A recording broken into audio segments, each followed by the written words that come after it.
For being here as we prepare to celebrate Labor Day, when we honor the incredible hardworking men and women of our country, which is doing very well, I have to tell you. Every policy of the Trump administration is designed to lift up the American worker, promote great paying blue collar jobs, and to rebuild the industrial bedrock of our nation. It's also obviously for great defense. We have the greatest military in the world. We rebuilt it largely in my first term. Some of it was stupidly given away to Afghanistan. For what reason? Nobody can figure that one.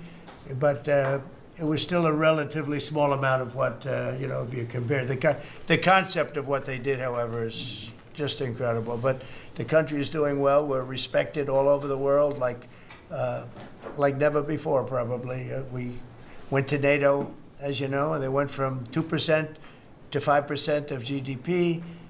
Nobody expected that, and the difference is they didn't pay the 2 and they paid the 5. So, and as you know, we are selling a tremendous amount of equipment to NATO.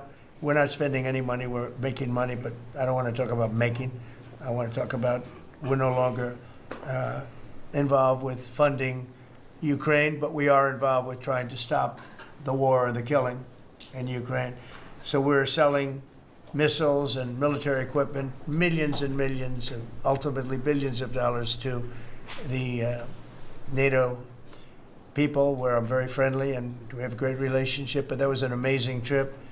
So they're funding the entire war. We're not funding anything. I think it's an important point to make because a lot of people don't understand that. And we will continue to do that, and we're trying to get as much as we can for them. They want the American product. The American military product is by far the best in the world, and that's what they want to get. They have lots of options, but that's what they want to get. So the factories are doubling up and tripling up where they make the Patriots and other really, you could say, defense and offensive weapons. The wages for blue-collar workers are now rising at the fastest rate in 60 years, which is so important to all of us around this table. The average American worker has already seen a $500 wage increase this year, and there's no inflation because there's been decreases, tremendous decreases, with thanks to Doug and Chris, and some of the people, the great job they've done with energy. Thank you very much. And Chris, thank you very much. I see you down close to $60 a barrel, and you'll be breaking that pretty soon, and that has a huge impact. So we have groceries are down, energy is way down. Energy is way down. It was $4 and $5 for a gallon of gas. Think of that for gasoline, and now it's probably $2.25. There are some places it's $2. It broke $2 at a couple of locations in the South. In places like California, where they charge such high taxes, it's higher, but it's still much lower than what it was a year ago. So energy's way down, groceries are way down, eggs are way down. Thank you very much, Madam Secretary. You've done a great job. Appreciate it. When we came in, the eggs were through the roof. They were 4 times higher than they've ever been. And my first question from you people were, what are you going to do with eggs? I said, what's the problem with eggs? That was caused by Biden, or whoever was operating the auto pen actually caused it, I guess, because I don't think he knew too much about eggs. Factories are booming compared to before I took office. Domestic auto production is going to be, it's going to be so thrilling in 2 years when you see the numbers, because they're building plants all over the country. They're all coming in because of tariffs. They don't want to pay the tariffs. And if they build their plant here, they don't pay the tariffs. And they're pouring into our country, and you know about AI and you know about but the auto plants, that's the good old-fashioned stuff that I love. The auto plants are pouring into the United States of America. They're coming from Mexico, they're coming from Canada, and they're coming from Europe, all over Europe. And it's been pretty amazing. So factories are booming. And when they actually open, right now they're booming in terms of construction. This is something given to me by Mark Zuckerberg. And you'll see this is AI now. I never understood. I said, well, because I built shopping centers, and for $50 million, you can build a very nice shopping center. So I never understood when they said $50 billion for a plant. I said, what the hell kind of a plant is that? But when you look at this, you understand why it's 50 billion. So this is one he's building in Louisiana. That's Meta, Facebook, as people understand it to be. But look at that, that's the size of Manhattan. So that's superimposed over the island of Manhattan. It takes up a big part of Manhattan. I think they say 81% of Manhattan. So these are big things, and they're going up. A lot of them are going up now. I don't know that big. Actually, Mark is building 4 of them, and others are building similar places. And when these things open up, I'll tell you what, our country, we're leading China now in AI, substantially leading China. And the reason is because we're letting them build their own electrical facilities. We would need double the energy that if you take all of the electricity that we produce right now in this country, you'd have to multiply it times 2 or maybe 3 times. So 3 times more than we have right now for everything, to operate your toaster and everything else, okay? 3 times more.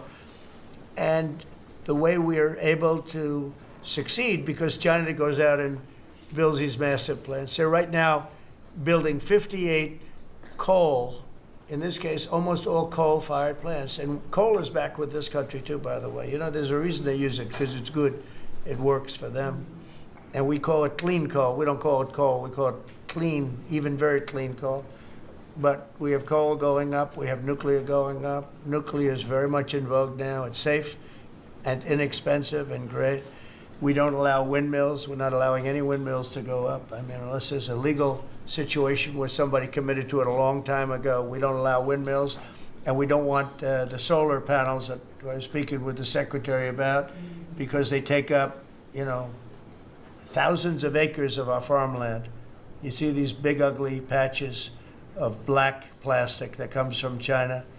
And the solar is, you know, I like solar in some ways, but for firing up your big plants, it doesn't work.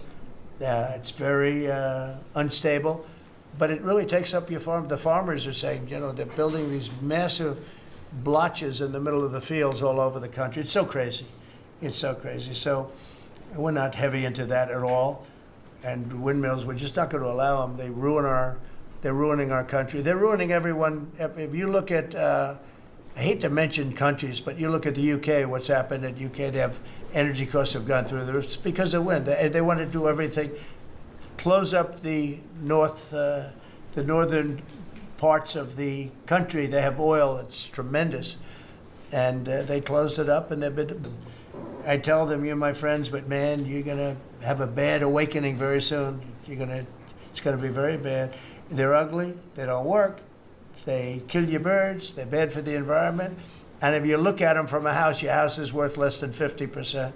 So I'm trying to have people learn about wind real fast, and I think I've done a good job, but not good enough, because some countries are still trying, and they're destroying themselves. Those are countries that are really destroying themselves. I hope they get back to fossil fuel, because right now, Chris, whether we like it or not, fossil fuel is the thing that works. And then you can add nuclear with it and other things, but fossil fuel is what works if we're going to fire up those big monster factories. But if you look at comparing everything before I took office, domestic auto production is up 18,000 cars a month. And we haven't even started yet, because a lot of these plants aren't built. It's up 18,000 because Ford, General Motors, and a couple of others, Stellantis, they're taking their existing plants, and they're, as quickly as they can, they're adding on to them. So when their plants open, because they're building big, modern, beautiful auto plants. But think of that, we're up 18,000 cars a month, and essentially all they've done is try and utilize their space correctly as their big plants open up. It's going to be, I hope they remember that it was this way. I hope this table gets a lot of the credit for what's happening. It gets all of the credit, because this would have never happened. We were going out of business in every way. We were losing. All the car plants were leaving this country. Now they're all coming back in, and they are coming from Canada, and they are coming from Mexico, but they're coming from Germany. They're coming from all over the world. Domestic steel production is up by 100,000 tons of steel a week. We have a 50% tariff on steel, aluminum, and various other things. Copper just got brought into the picture. and that means people are going to want to make steel here. We just made a deal with U.S. Steel. As you know, we have an outside company come in, spend $17 billion on building new plants, new everything. It's great, and it stays right here in America. So we're doing amazingly well on steel, and domestic oil production is up by more than 300,000 barrels a day. That's a lot of barrels, and you're going to be talking about that in a second, I think, Chris and Doug. These two people have done a fantastic job, and we have the oil price down to about $62 a barrel. So just so you understand, because a lot of you like to talk about costs and prices, but I watch so much fake information. Product costs are down. Energy is way down. Energy brings things down. You know, with energy, that's what happened with Biden. He stopped our program, and then he went back to it when he realized that it looked like you're going to be paying numbers that nobody's ever seen, like $7 a gallon. You're going to pay $7 a gallon. They were up to $7.5. So then he immediately went back to the Trump plan that they terminated, but it was too late for them. It was too late. They blew it. They had a great thing going. I gave them something great, and they blew it. Since the inauguration, we've created over 500,000 new private jobs, and if you notice, when the numbers come out, government jobs are going down and private jobs are coming up, and that's what really fuels the country. It's easy to hire people and pay them for doing something that maybe is not very productive, but government jobs are down, actually substantially down, and private jobs are way up, and these are the jobs that make money, create a better life. Meanwhile, we've reduced the number of federal bureaucrats by 84,000. So we got rid of 84,000, and I think the job numbers, you're going to see the new job numbers are going to be through the roof because of all of the different businesses that are moving into our country. And not just production businesses, autos and AI, but any business you can think of. In the world of furniture, as an example, North Carolina, I went there many times when I built a lot of hotels and things, and I'd go to North Carolina, I'd buy the greatest, they were the greatest, most talented people. And then China came along and took all of those jobs away. If they would have tariffed them, China wouldn't have taken any of the jobs. But we had presidents that, honestly, and I like some of them, but they didn't know what the hell they were doing from a business standpoint, from running the country. And North Carolina, the most talented woodworkers that you've ever seen. I'd be there and I'd watch them. I'd say, I'd like to have a rail in that chair. Maybe can you fancy it up a little bit? How about this, sir? And it'd hand me a thing. It was like they were artists. They were unbelievable. And that business was stolen from us by others, not only China, but by others. All of a sudden, you're ordering your furniture from China. It was not even close to being as good, but they couldn't compete with it. If we would have said it costs 100% or 200% tariff, you wouldn't have lost one job. It's so sad. But we're going to rebuild North Carolina furniture and other places, South Carolina too, to a lesser extent. They make furniture. But furniture, we're going to put a very substantial tariff on. We've already announced it. It'll be done pretty quickly.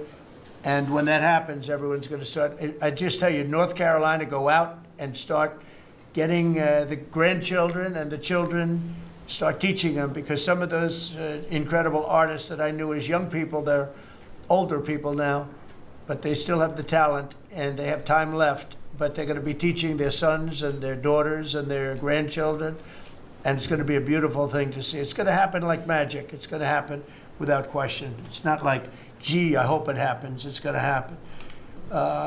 The results of Ford that just announced it's going to create 4,000 new jobs, American jobs. Hyundai, 14,000 jobs. General Motors is moving production of the Chevy Blazer and Equinox from Mexico back to the United States where it belongs. Don't forget, we lost 55% of our auto production over the last 35 years. 55%. We were the auto capital of the world.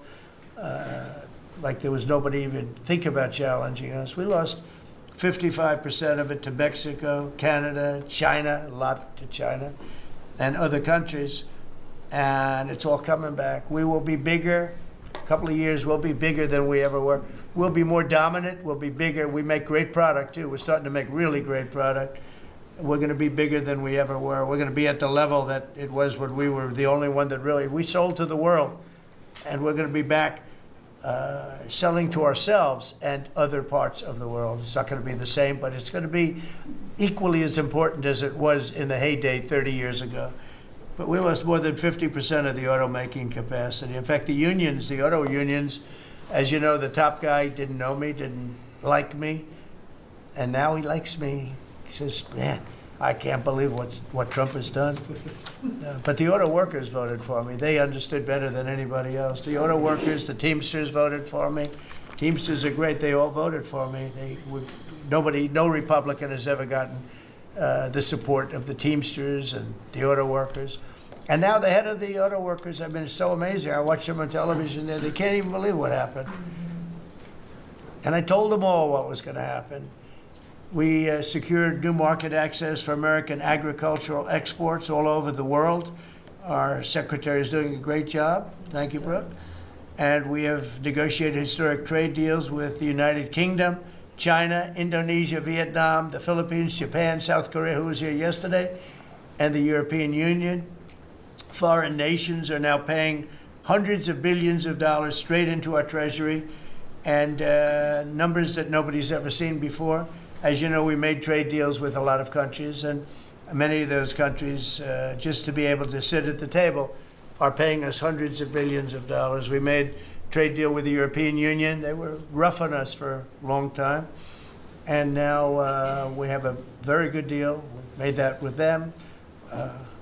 Trillions of dollars is coming into our country, trillions. Far beyond billions, trillions of dollars. Wouldn't you say, Scott? Yes, sir. And in a short period of time. They have to buy $750 billion worth of our energy product. Energy is great. We have more than anybody else, so we're using it. But the European Union is a done deal, and Japan is done. And, I heard there was a problem with South Korea, but we met yesterday, and they're done. We didn't do anything. We just kept the same deal. He honored the deal. They wanted to see if I don't even want to say it, but they wanted to see if they could do something. But they honored the deal, which is nice. And we cut the previous record-setting trade deficit, I hear just came out. We cut it in half already. We haven't even said, we've only been here really for a few months because, you know, it takes you a little while to fix up the Oval Office and do those things, prepare for the battle, right? So we've really only been here for a very short period of time, and we cut the trade deficit in half. Is that right? That's a fantastic. I didn't even think we were going to do that. And remember, these are things that are being built. These things are, you know, all these numbers up here, they're not open yet. When they open, you're going to see things happen in the United States that nobody's ever seen before, including our country in its heyday. And I had the greatest economy in the history of our country my first 4 years, despite COVID, which was a very unfortunate situation for the whole world. We did a great job with it, never got the credit for the job we did. Operation Warp Speed, people say, is one of the greatest achievements ever in politics or in the military, because it was almost a military procedure. But everybody, including Putin, said that Operation Warp Speed, what you did with that, nobody can believe it. And we did a great job. But it was a horrible, horrible pall over our country. We had a very dark cloud over the world. That was a very, very bad thing that came out of Wuhan, which I said it came out of Wuhan. That's where it came from. And China suffered greatly, but everybody did.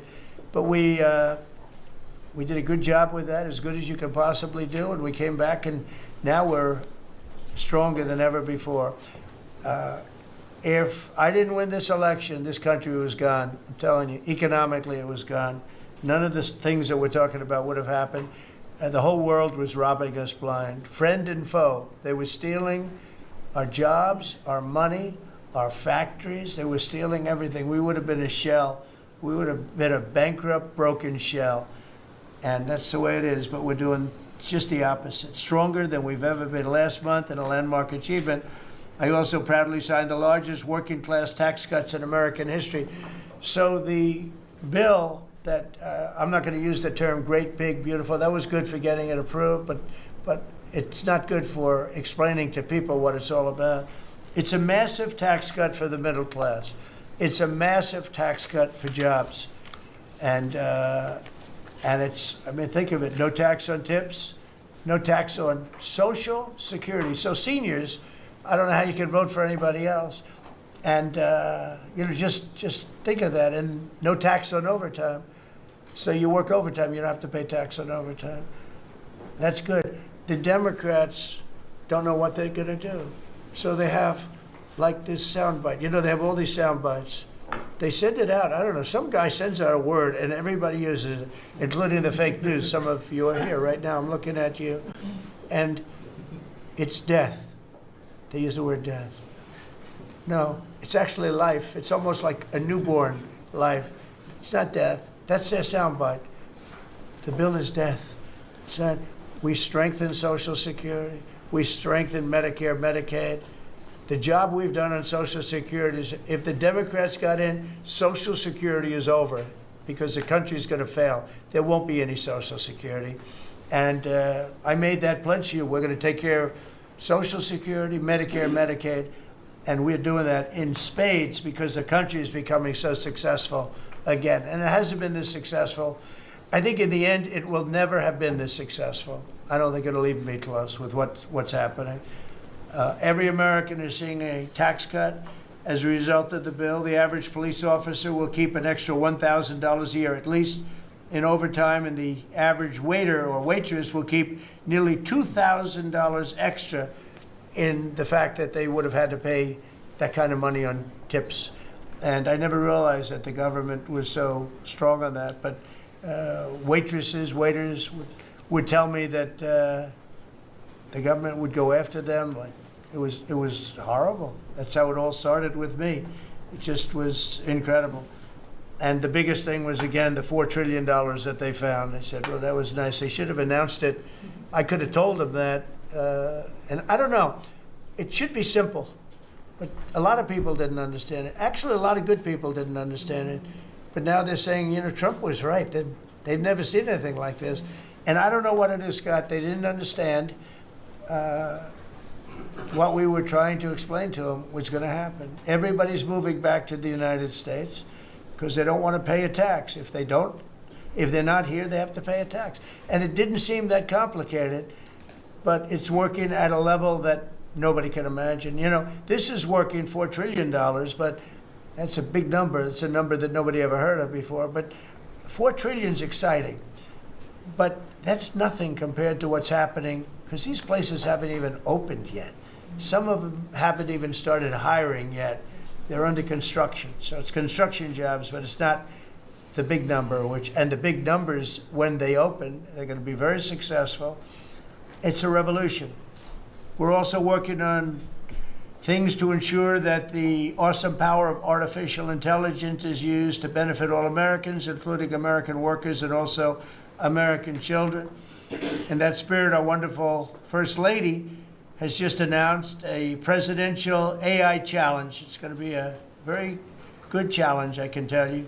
She's put her heart into it, which will inspire the next generation to stay on the cutting edge of this vital technology. This is the new internet, the new computer, the new television, the new everything, all put together in one. This is why when I show you a picture like that, I show you this. This is a factory superimposed over the island of Manhattan.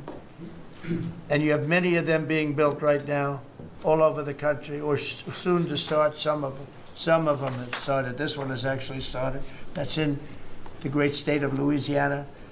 But the First Lady is working very hard on this, and it's an important initiative. And Melania, when she puts her mind to it, nobody can do better. There's nobody. So every young person should go to AI.gov to learn more, AI.gov to learn more. And you'll see it's a great challenge. I think it's going to be a very modern kind of a challenge. It involves AI, which is very exciting to people. So I want to thank her, raise a lot of money for children. We're putting America first, and we're going to be putting the American worker first. And, the Republican Party has picked up 4 million new people, 4 million. The Democrats have lost 2.5 million. Other than that, they're extremely happy. No, they're very depressed. They're very depressed. And their new box that they've fallen into is crime.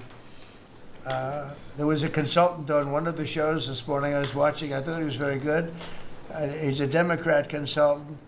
And he was screaming, no, no, don't let him do this to you. Don't let, it's another trap. It's another trap. What he's talking about, like men playing in women's sports. They said that's an 80-20. No, it's a 97-3. It's 97-3, like transgender for everybody. They fought for it. They're still fighting for it. I saw a guy today, a politician that you all know very well, fighting like hell for men playing in women's sports. You don't understand. They're human beings also. Well, I agree they're human beings. But you can't have a 7-foot guy playing basketball with the women. You know, just one of those little problems in life. And we all have our place. That's okay. I've got my place too. But this guy's screaming, it's another trap. And this is the worst of all. He said, because this is crime. Trump is saying he's against crime and they're for crime. No, he's going, it was funny. No, it's a trap. Don't do it. And then I saw this poor, stupid Chuck Schumer, the guy. He looks like he's aged 100 years. And I don't like getting into looks. You know, looks don't mean anything, right? When you're in politics, looks don't matter. I look at Pam, I would never say she's beautiful because that'd be the end of my political career.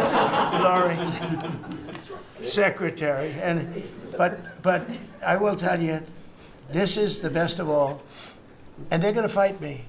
Like this slob of a governor you have in Illinois, this poor guy got thrown out of his business by his family. I know the family. I was partners with the family. Nice family. I like the family, but he was no good.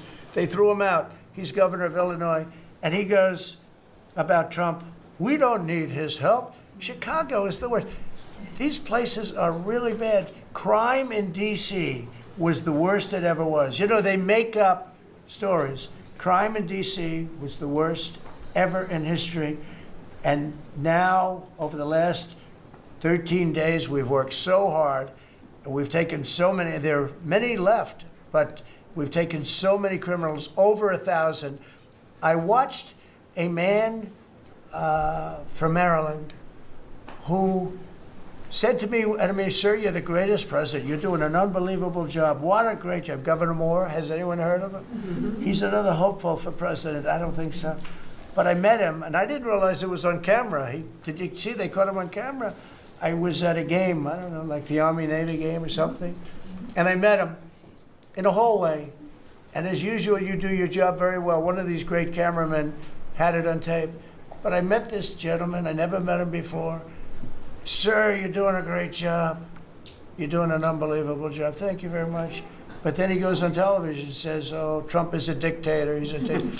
And a lot of people have heard. So the line is that I'm a dictator, but I stop crime. So a lot of people say, you know, if that's the case, I'd rather have a dictator.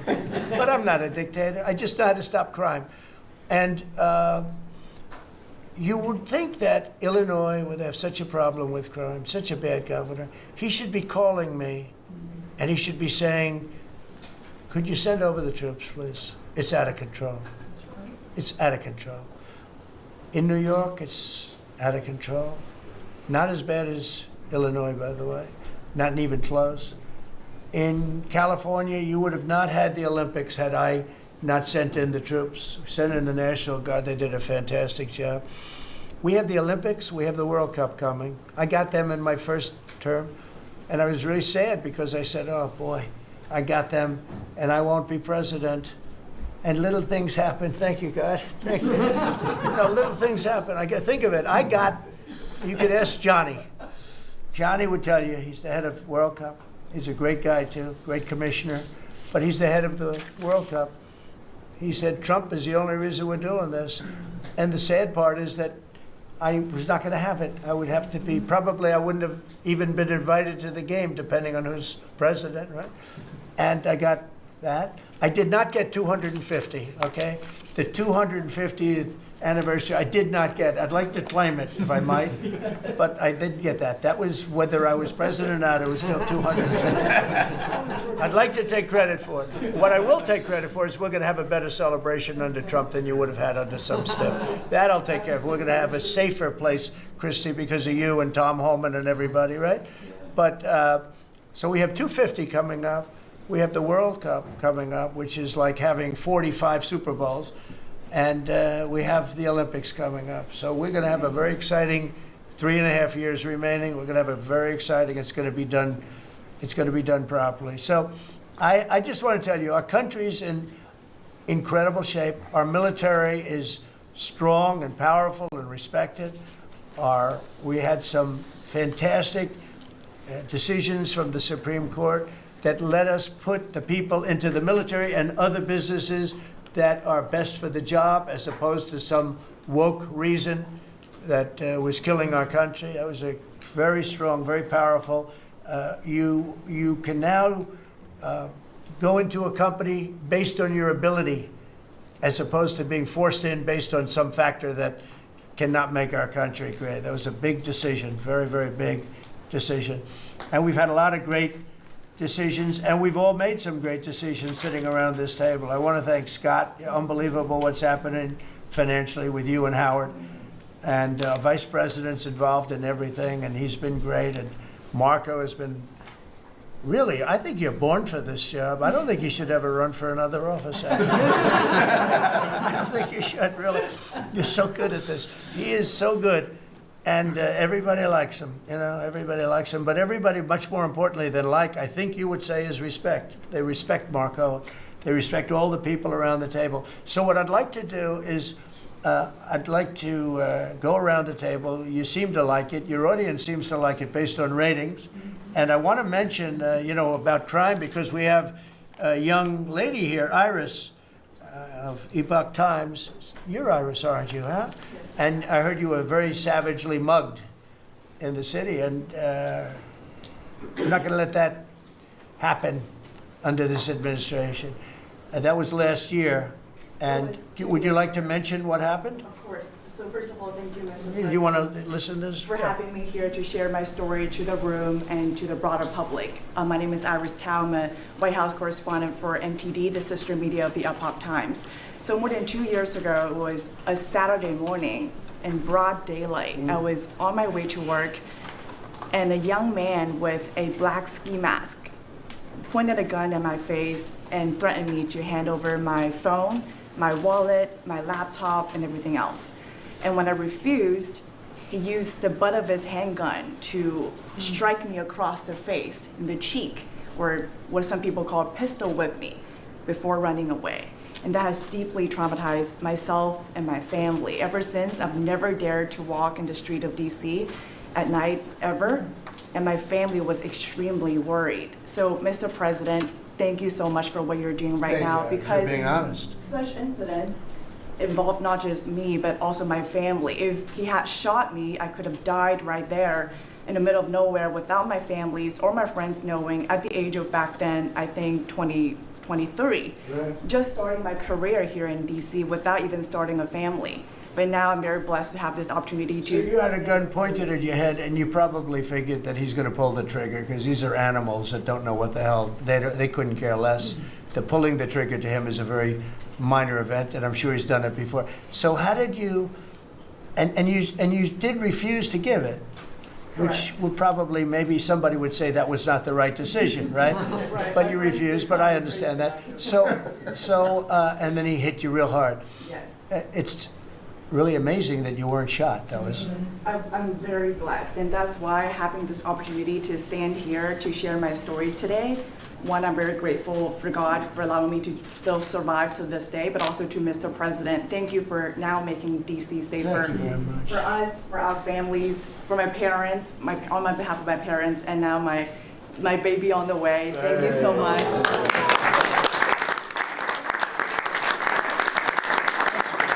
And there are other reporters and journalists, good people, and you don't have to say it, but that have also been attacked violently.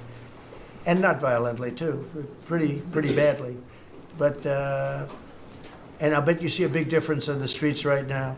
And this is only 12 days, but people are telling me they're going out to dinner now. They haven't, I told my friend, but I have a lot of friends that are going out to dinner all the time now in D.C., and they weren't doing it 12 days ago. They would never even think. One of my friends went out 5 times. It was 4 times the last time I told. Now it's 5 times. He said, I love going out to dinner, and restaurants are starting to open again. A lot of them closed because, you know, nobody wanted to go into a restaurant. Nobody wanted to get to a restaurant or even sit in the restaurant.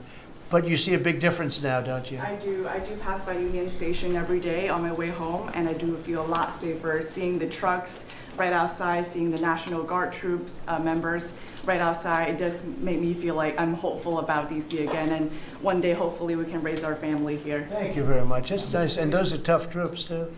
Those are not politically correct troops. We don't have politically correct anymore. We have tough guys, tough people, including some tough women. But we have tough people, and when you look at them, I'll tell you, they showed one scene where a bunch of Tren de Aragua guys or whatever, maybe MS-13, maybe MSDNC, okay? Because to me, they're worse. I think they're worse. MSNBC maybe is worse than Tren de Aragua. Real scum, real dishonest people. But anyway, they went into this gang, I think it was Tren de Aragua, Venezuela, and they weren't nice to this group of people. The gang was calling them sir. Yes, sir. Yes, sir. Get out of here. Get the hell out of here. You're no good. Get out of here. And yes, sir. Yes, sir. Yes. These are people that beat up people all day long. And they're calling these soldiers, that's what they are. They're real soldiers. There's no games. I said, you don't have to be politically correct. And you know the way they used to spit in the face of the soldiers, with the soldiers standing like this, and you'd have some guy or some woman sometimes screaming at them from 1 inch away. They're standing there, and they're told you cannot do anything, and they start spitting, actually spitting in their face. And I said, you spit, we hit. And they're totally authorized to do that, all of those things. But your story is great, and there are other stories here, but they don't have to tell them. But some people are ashamed to tell them. They don't want to tell them. But it was like a jungle, and it's not a jungle anymore. And it's going to get so good that this will be the safest capital there is. It'll be one of the safest places in our nation, anywhere. And right now it's one of the most unsafe places, but not now. 12 days ago, it was the most unsafe place in our nation. And they have to stop issuing false crime numbers because, I mean, I heard the mayor, and I like the mayor, you know, fine. I don't care if I like her or not. If she did her job, I wish she were a horrible person who did her job. But she's probably nice, I guess. I don't care. I want her to do her job. But they issue false numbers. She said crime is down, you know, before we got, now they can say crime is down. Crime is very much down. But what they did is they issued numbers. It's the best in 30 years. Not the best. It's the worst. It's the worst. It's much worse. And they gave phony numbers. And then they fired the man who didn't want to write the phony numbers. He got fired. And I guess that whole situation's under investigation because it's a very important thing, Pam. I mean, if they're going to give these phony numbers, it's a false feeling that you get crime. You have to do something about it. And you can't go around saying, "Oh, Washington D.C. safe," if it's not. It's going to be very safe very soon. It's very safe right now. You're going to go out, have dinner. People are going out all over the place. They're walking. I have people that work in government, strong, tough cookies. They can take care of themselves. But it doesn't help to have big, strong muscles. And I work out. If a guy's over there with a gun shooting you in your face, you can be the strongest guy in the world. A guy has a gun, shoots you in the face. It doesn't matter how much you've worked out, how many weights you've lifted, how hard you worked. And so we have the toughest guys and we have the best guys. And I'm willing to go to Chicago, which is a big trouble, but we have a governor that refuses to admit he has problems, huge problems.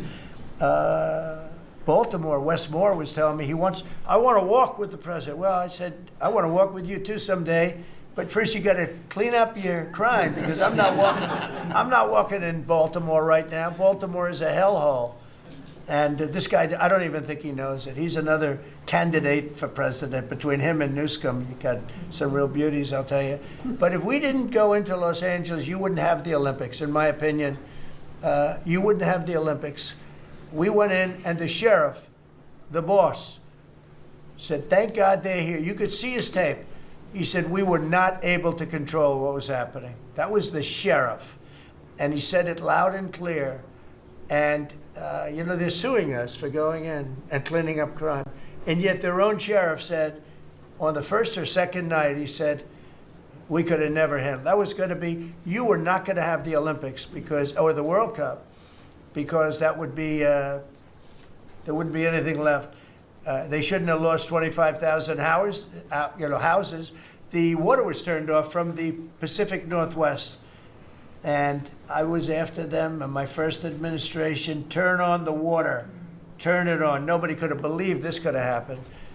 But they had no water in the fire hydrants. They had no water in the sprinkler systems that people put up in their ceilings. There was no water. And yet we have tremendous amounts of water. They send it all into the Pacific Ocean, trying to protect a certain little fish that's not doing well, because it doesn't do well without water either. And it shouldn't be protected because it shouldn't be a protected species. But I think that's actually just an excuse. I actually think these people are sick. There's something wrong. So we send hundreds of millions of gallons of water a day into the Pacific Ocean. They turn a valve, and the valve heads out, and we turn the valve back. I actually had to do it using force. We turned the valve back, and now they have water, but not as much as they should have, because they should, and I'm telling Gavin Newsom by this conversation right now, turn the rest of the water on. Turn it on. So things are done that are so sad in this country. Lack of common sense. I like to say the Republican Party is the party with common sense. We're smart, we're sharp, we're this and that. They're smart, but they're radical left people. And they can't help it. They're very smart, but they're radical left, and they're destroying our country. But they're not going to destroy it anymore. So we picked up millions of people in the Republican Party. They lost millions of people. And I think we're going to do very well in the midterms. And I just want to say one other thing, and that's medicine. The cost of medicine all over the world is much cheaper than the United States, because for years the world pushed us around, including our friends. And you go to Germany, you go to England, you go to different places, and you go to a store, and it's sometimes 10% of what we pay in the United States, because they said, nope, we're not paying any more. You charge the United States. This went on for 25, 30 years. And I invoked favored nations. I said, I want to pay the same as they're paying. And Bobby Kennedy is doing a good job, and Dr. Oz is doing a good job. And I asked them, I mean, other than the basics that they're doing on autism and other things, which we got to solve that problem because it's crazy what's happening, it's out of hand. But this is the most important thing that can be done, is favored nations, Bobby. And we're not talking about a 25% cut or 50, we're talking about a 1,500% cut. Because people go to Europe to buy drugs, and they come back with drugs, prescription drugs, normal, not, I don't mean the bad drugs, I mean prescription drugs, because you can buy them for 10%, 15%, 20% of what. So they're going to go up in price. And I told the countries, and I get along good with all of them. I mean, you could ask anybody, I get along good with all of them. But I said, you know, I told them, I said, you're going to go up a little bit because it's the world. It's the world. So more people in the world than we have. We're going to go down a lot, and they're going to go up a little. And it's called equalization. We're going to have equalization. So we pay the same price as the lowest drug sold anywhere in the world. And I think, Bobby, that's going to happen pretty soon. The companies are ready for it. They had to go for years. I was with a very great gentleman from Eli Lilly. I think he's an incredible executive. I mean, I'll mention the company, and I'll mention him, because we had this argument my first term, and then we had it in my second term. And my second term, I wouldn't stop until I won the point. And he threw up his hands. He says, you're right, I can no longer defend it.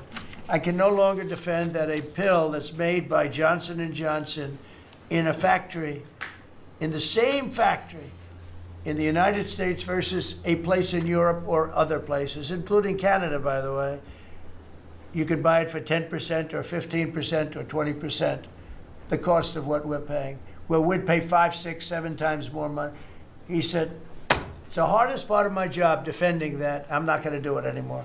I'm saying that we have to get down to business. And that's a great company. He's done a great job, and I appreciated it.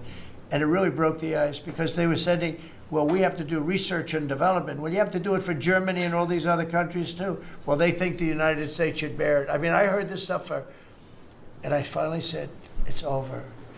Now, you have to have somebody that can get these countries to do it. I told them, if you don't do it, we're going to charge you a 25% tariff on everything you send into our country. That's much more money than what we're talking about.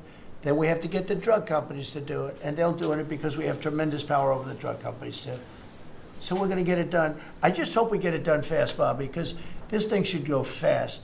But we're going to get the cost of medicine is going to be 1,000%. Think of that, not 2%. And I just tell this last story. When I was in my first term, in my last year, I was so proud of myself because drug prices went down for the first time in 28 years under my administration. You know how much it went down? 1/4%. And I was so proud of that.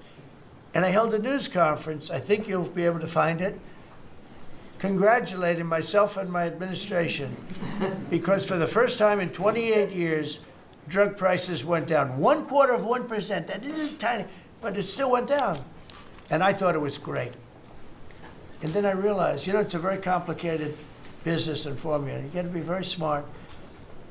I said, we're really getting ripped off by the whole world. The whole world is ripping us off.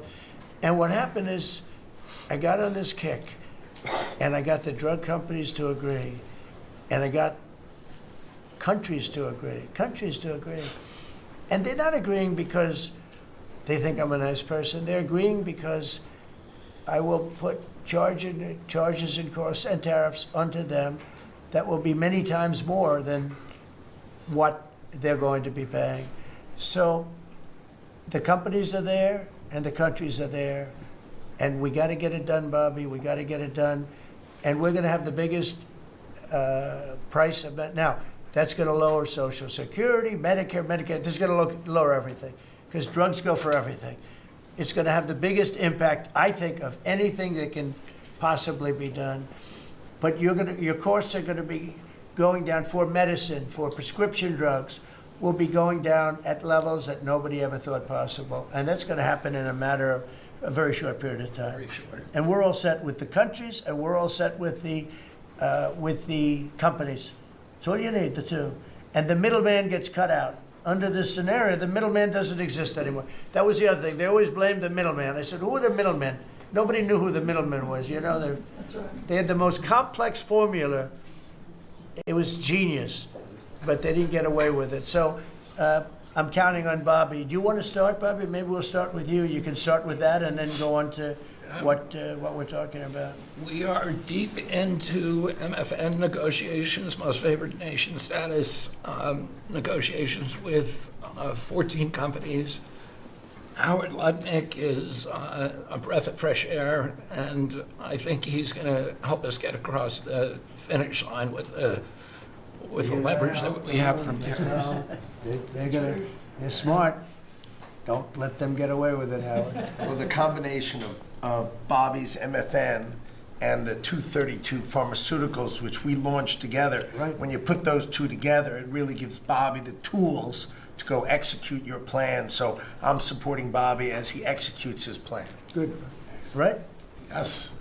And this cabinet meeting is supposed to be about working Americans and bringing jobs back to this country, and particularly rural America. And I want to mention the big, beautiful bill. Right now, we spend 7% of Medicaid dollars on rural hospitals.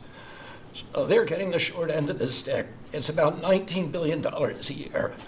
under the Rural Transformation Program, we give them an extra $10 billion a year. So we're raising an infusion of cash to rural hospitals and rural communities by 50%. It's going to be the biggest infusion in history, and it's going to restore and revitalize these communities. And we can't survive as a nation if we don't honor our rural communities, which are the source of our values, our virtues, our character, our economy, our food.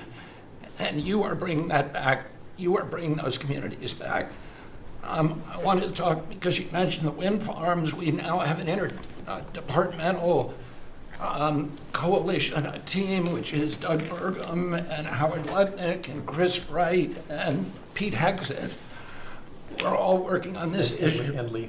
And Lee. Sorry, Lee. We're all working together on this issue. We're meeting together. There are right now 11 wind farms planned that were launched during the Biden administration. Between Maine and Virginia, it's 1,130 towers. These towers are twice the size of the Washington Monument. The blades on them are... They're massive. It's so crazy. The blades are 350 feet long, one blade. One of these blades blew up on Nantucket last summer, and the water was filled with shards of glass, of sharp glass, so it was dangerous to swim. They had to close the beaches, but they have indemnified themselves so the local communities can't sue them. None of these projects are bonded. If you build an oil derrick in the Gulf, you got to put a bond down. There's no bond for dismantling them, and that's one of the tools that Doug is now using to challenge some of these projects. None of the cost of energy from these projects is 39 cents a kilowatt hour. The average cost in this country is 17 cents per kilowatt hour. And natural gas is 3 cents. Right. So it is the most expensive energy. I've been representing commercial fishermen for 40 years. They are so excited about what you're doing, Mr. President, because their fisheries are being wiped out. As soon as they begin construction, the groundfish fisheries just disappear. The fish leave the area. They've killed 160 whales in the last 2 years. So they're wiping out the whale population, the Atlantic whale population, the big whales, the minkies, the gray whale, or the humpback whales, the right whales. And you are going to save the whales on the East Coast because of this, and you're going to save these economies that are based upon commercial fishing. I'll say one other thing about fishing. We are now, the South Asian nations are now dumping shrimp on our country. The shrimp is heavily contaminated. We just stopped a shipment that was contaminated with cesium-157, which is radioactive. They're farming these shrimps, and they use bactericides and antibiotics and all kinds of chemicals, and the shrimp are so contaminated that the European nations won't take them, so they're dumping them all here, and they're putting out of business. We have the most sustainable, highly regulated fishery in the world. What our fishermen do is a good thing. And all of the trawlers in the Gulf and Alaska are being shut down because we're getting shrimp dumped here. So we have now increased FDA inspections of shrimp to make sure that Americans are not buying and eating contaminated shrimp and putting our shrimpers out of business. I talked just very briefly, we have an historic agreement on pre-authorization. We brought together 80% of the insurance industry, which has agreed to, for 80% of diseases and injuries, to give immediate pre-authorization so that when you go to your doctor's office and he prescribes you a new knee or whatever it is, you will immediately know whether your insurance company is going to pay for it. This is an historic agreement. People have been trying to do it for decades, and we, because of your leadership, brought the insurance industry together and got them to voluntarily agree to do this. Similarly, we made another historic agreement with personal health records. The 60 biggest tech companies in our country have all agreed to allow Americans for the first time access to their personal data, which they own, which these companies have been monetizing without permission. You're going to be able to see by next year all of your health records on your cell phone. It's going to save lives. It is going to fuel an infusion of technology into that space where people can access those records. They can compare their diet to what they personally need, and we'll have personalized medicine. We are doing price transparency. You passed this during your first term, and then the Biden administration refused to enforce it.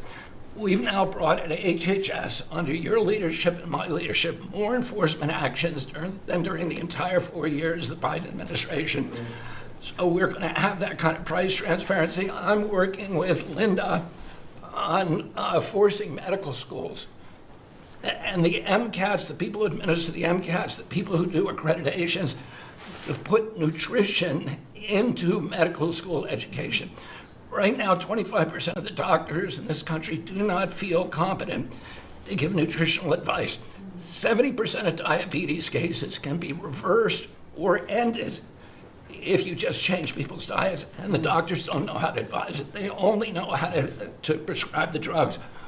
We're going to change that, so if you come out of a medical school under the Trump administration, you are going to know about diet. And then finally, most importantly, the Pete and Bobby challenge. I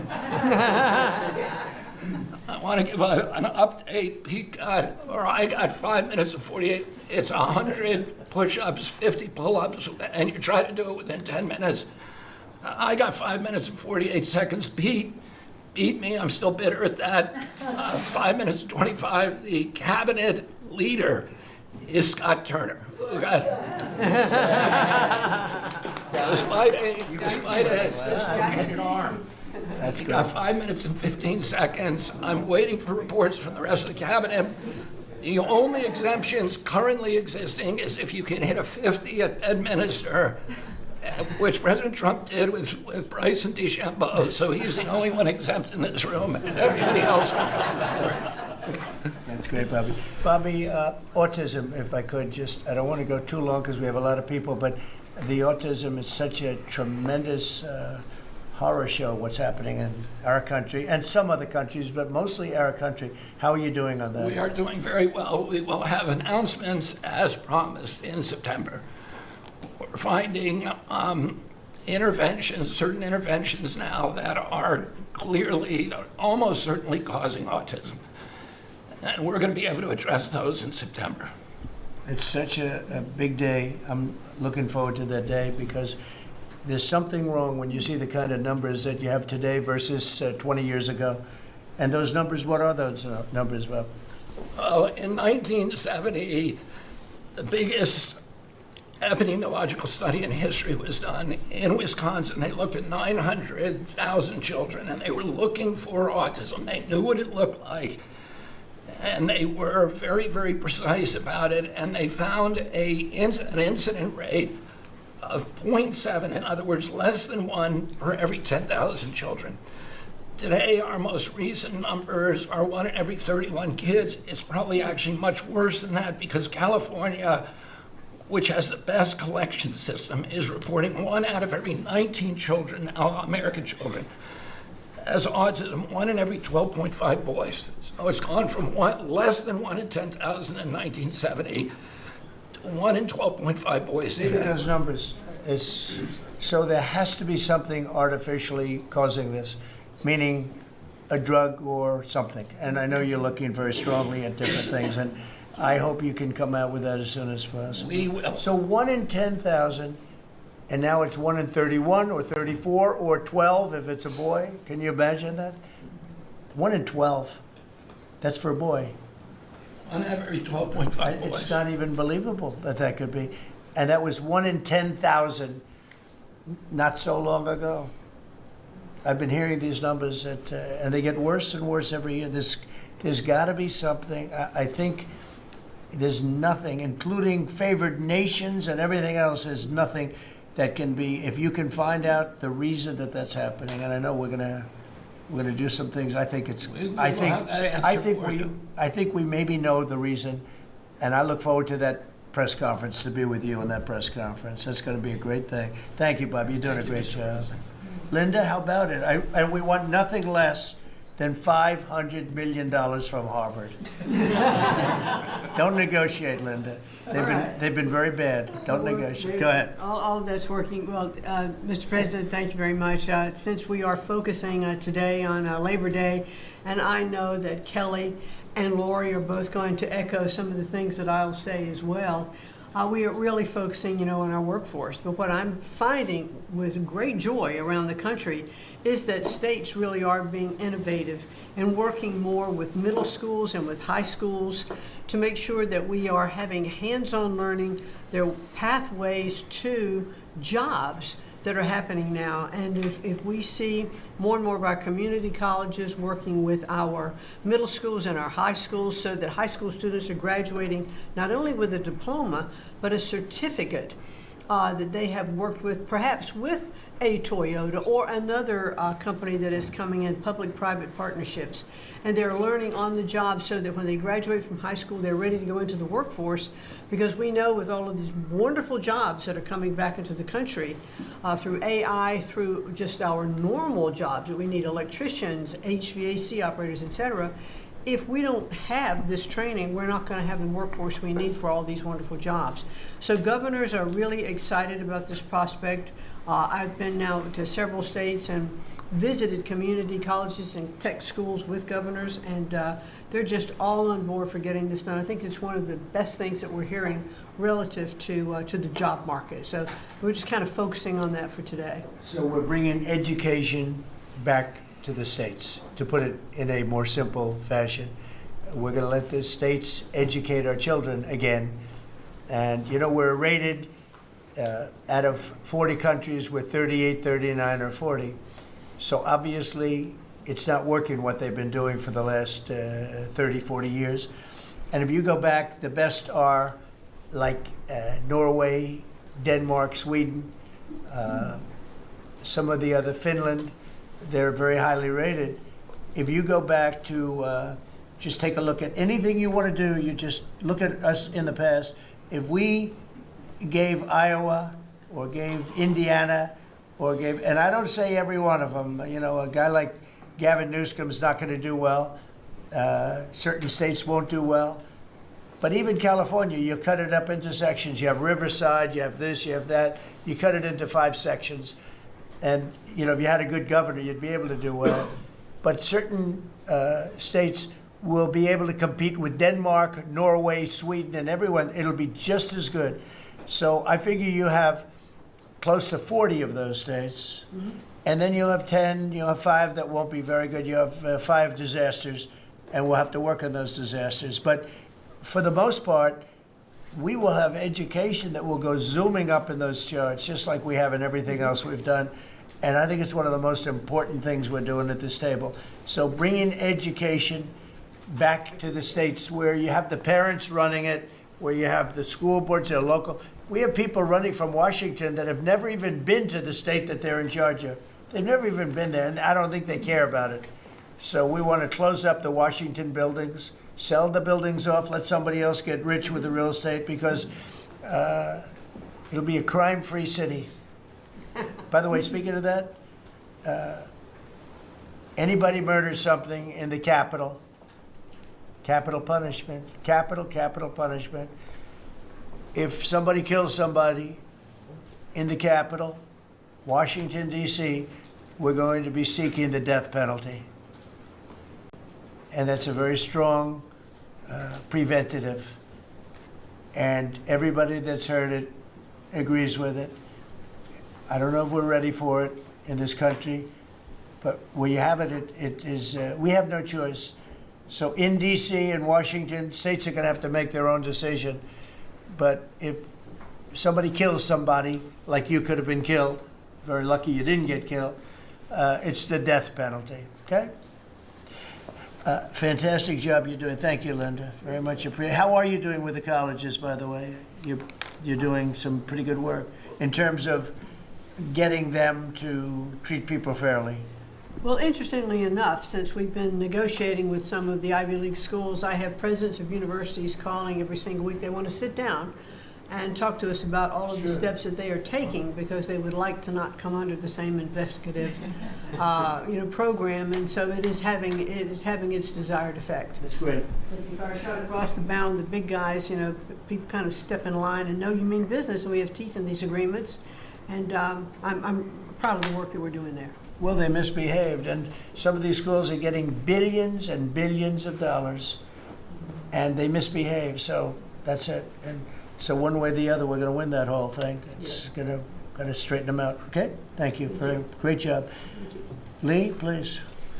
Mr. President, the Trump EPA has a special Labor Day message to America's workforce, especially our auto workers, our coal miners, our steam fitters, our pipe fitters, and the list goes on. See what a difference a year makes. A year ago, the way that the Environmental Protection Agency was operating, the choice was made to protect the environment. We would have to strangulate the economy. That's the way that the EPA operated for years. There was a binary choice. We had to choose one or the other. The Trump EPA completely rejects that. See, we choose to protect the environment and grow the economy. And a very special shout out to Russ Vogt and his team at the Office of Management and Budget. We give him a lot of work. He's happy to do it. Dozens of different deregulatory actions. We just announced a proposed rescission of the 2009 Obama EPA endangerment finding, all of the light, medium, and heavy-duty vehicle regulations that followed. It is the single largest deregulatory action in the history of the United States government. And when you add up the dozens of different actions that we have announced and that we're working through, in one agency in 1 year, we'll do more deregulation than entire federal governments have done across all agencies, across entire presidencies. And what we are accomplishing would not be possible if not for the support of the rest of this team you've assembled around this table. The well-oiled, well-wired machine at the White House, led by Susie Wiles, and the DCOSP, the policy shop, led by Stephen Miller, they have been amazing to work with. I was just in Iowa with Administrator Loeffler, who made an announcement with Secretary Rollins to reverse the deratement on diesel exhaust fluid systems.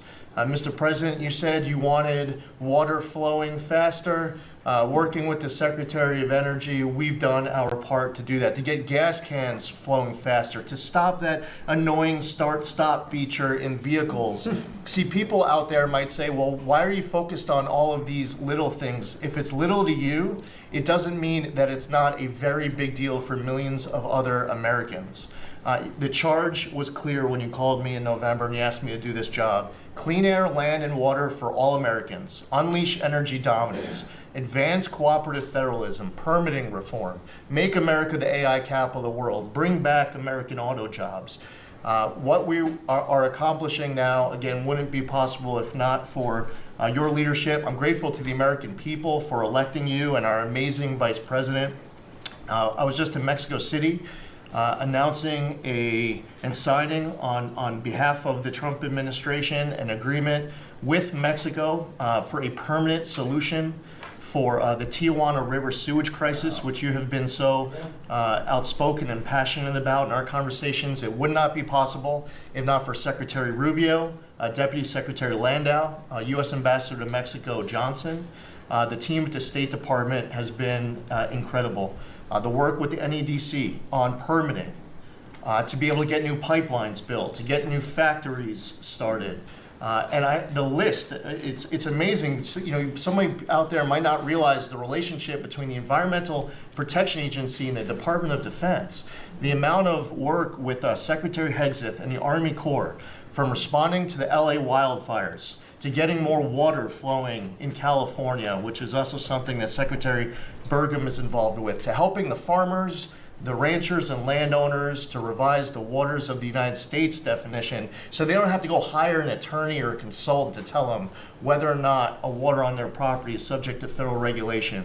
Thank you for putting this entire team together. It's an honor to be at the Trump EPA, where we choose to both protect the environment and grow the economy. It's a very happy Labor Day for America's workforce. And Lee, in Los Angeles, if you could, because of the fires, Lee was there, and as you know, we have very strict federal rules having to do with the rebuilding of those houses. And Lee was able to get the approvals done for everybody immediately. It was so fast, nobody could believe it. And the mayor and the governor still haven't gotten their approvals. And they're going to have riots out there for that reason. These are great homeowners. They want to build a house. They can't get approved because you have the mayor, Bass, who has no idea what she's doing, and you have a governor who is just such a bad governor, and the people are unable to build their house. The toughest permit to get was the federal permit by far, and yet he got them all in a short period of time after the fire. How long did it take? Well, Mr. President, you came in, signed an executive order, and told the EPA that we had less than 30 days to complete our hazardous material removal, which the initial response, once all of our heart rates went down a bit, was just to figure out how to get it done. We got it done in just less than 30 days. The Army Corps of Engineers then comes in for the debris removal. The federal government, in clearing over 13,000 properties that were destroyed because of these wildfires. We've got to the point today where property owners all across Los Angeles, they're grateful to the Trump administration. They're happy that we did our part, but they are desperate to rebuild. And there is not a single green light approval that they are waiting for from the Environmental Protection Agency. The EPA and the Army Corps of Engineers proudly have done our work. It's important for those local officials to let these property owners build on their land. It's their property. It doesn't belong to the mayor of Los Angeles. And they need to represent their people better. They're ready to build. When will they have their permits from Los Angeles? Well, here's the problem, Mr. President, is that they have been ready since the moment we were done with the federal part. I mean, I was visiting a week after. Actually, I thought my first trip was going to be to Los Angeles. However, the moment I got confirmed, the vice president said, "You're going to East Palestine right away." So that actually ended up being the first visit because the vice president's so passionate about that from the great state of Ohio. Then we went to Los Angeles from there. We're talking about the beginning of February, where we were meeting with property owners already. They were already all set up. They had the contractors. It was the beginning of February, and they were waiting for green lights from Los Angeles to be able to go onto their property and start rebuilding. Some of the same people who were waiting for a green light ready with the contractors at the beginning of February are still waiting now in the middle of August. Let these Californians rebuild. We're talking about also taking away some of the properties and building low-income housing on those properties. They're going to have problems like they've never had before. These people don't know what they're doing. So we have all our everything the federal government has to do was done long ago. They should have been. I went to a town hall with Lee, but we were there, and the mayor was saying it would take 2 years, maybe 3 years to get this approved. I said, no, not 2 years, 2 days. They should have it in 2 days. And I toured the site, and I met 100 homeowners, all standing in front of the site a couple of days after the fire, and they were ready to go right then. They wanted to just build right then. And the city won't let them do it. Los Angeles, I don't think it's that they won't. I think they're incompetent, okay, to be honest with you. I think they just don't know how to go about it. It is so badly run by Newsom and by Mayor Bass. Mayor Bass, she was in Africa during the fire. She knew the fire was starting to rage, and she decided to take a trip to Africa. These people are they're just bad. You know, you talk about make America great again. They can never make America great again, but we are doing that. Congratulations, you found some interesting things, Tulsi. She's becoming a bigger and bigger star every day. She found a lot of good things. Go ahead. Thank you, sir. As we approach Labor Day weekend here, this is just such a great opportunity really to recognize your leadership as a true champion for working people. And I know we'll hear, as we go around the table here, how your focus singularly on putting the well-being and interests of the American people first is that common thread that we're seeing in your policies being implemented across your administration.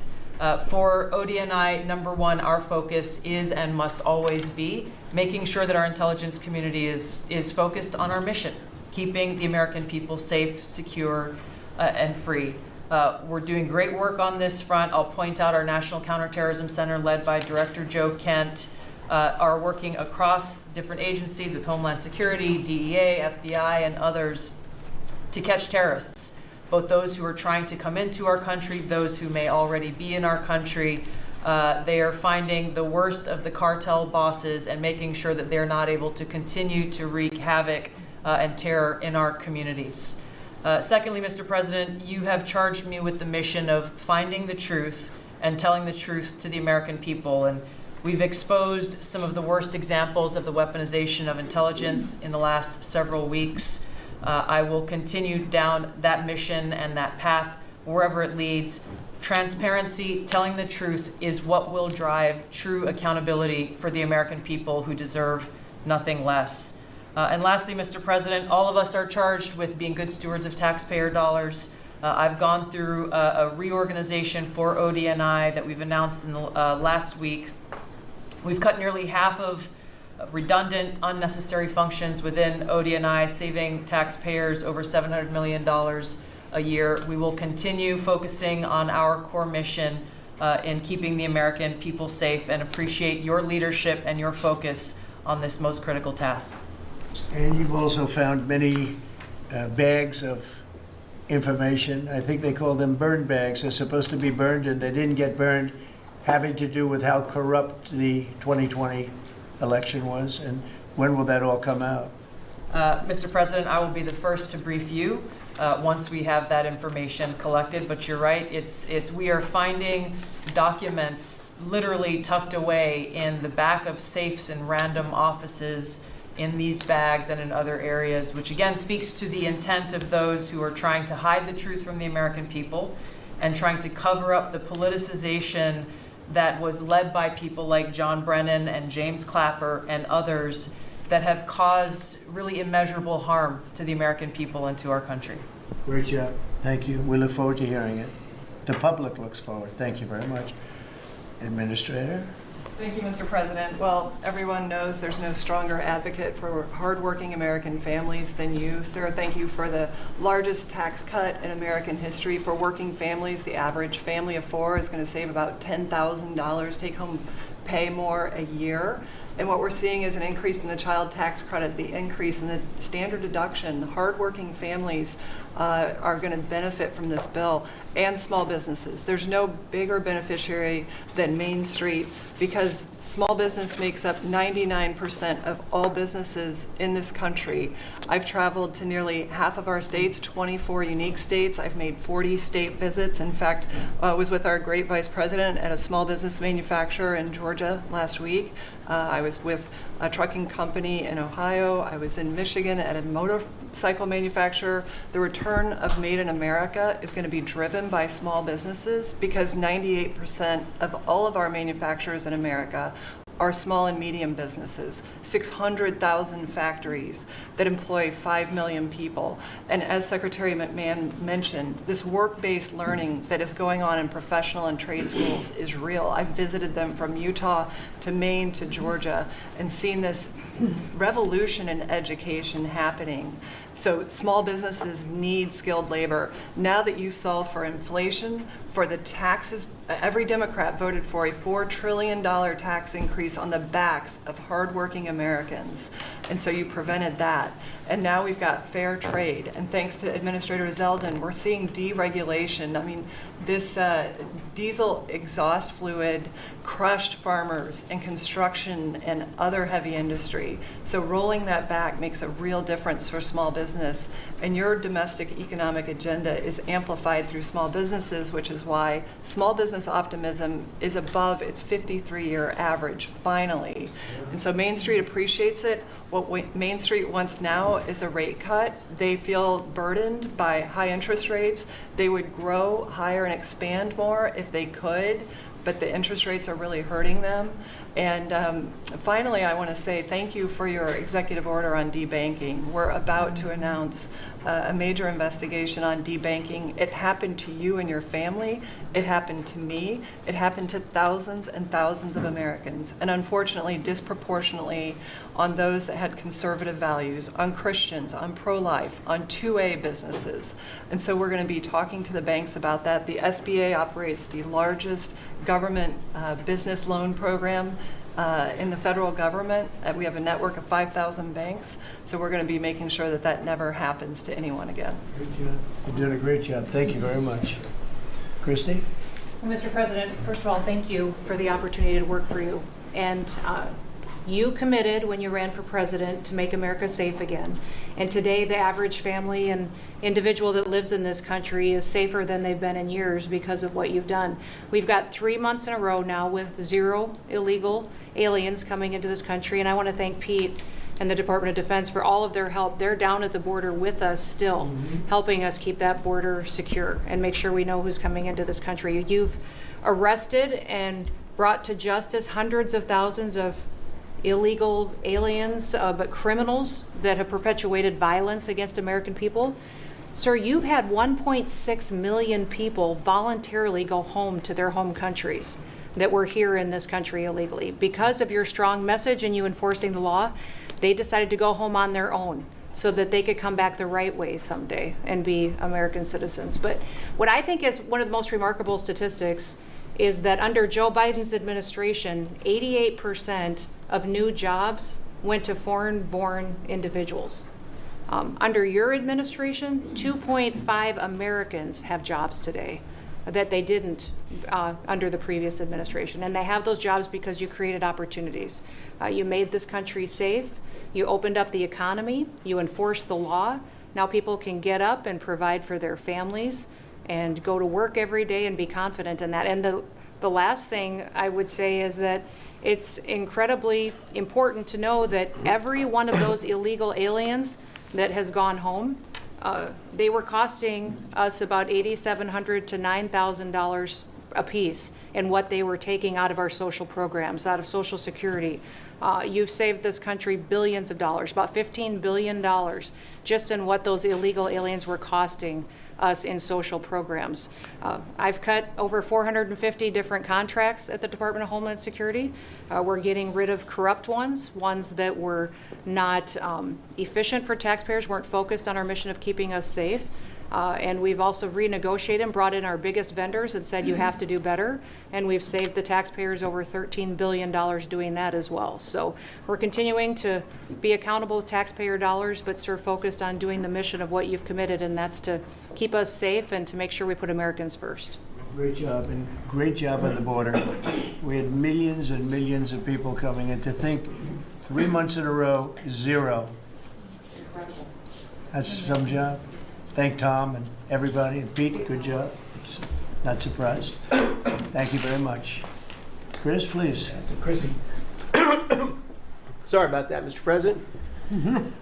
Like Secretary Noem, I'm thrilled to be here to work with you on the simple platform you were elected on, which was to bring back the American dream, to bring jobs and opportunity for families across the country and to lower their costs so they can live their lives and expand the choices they have.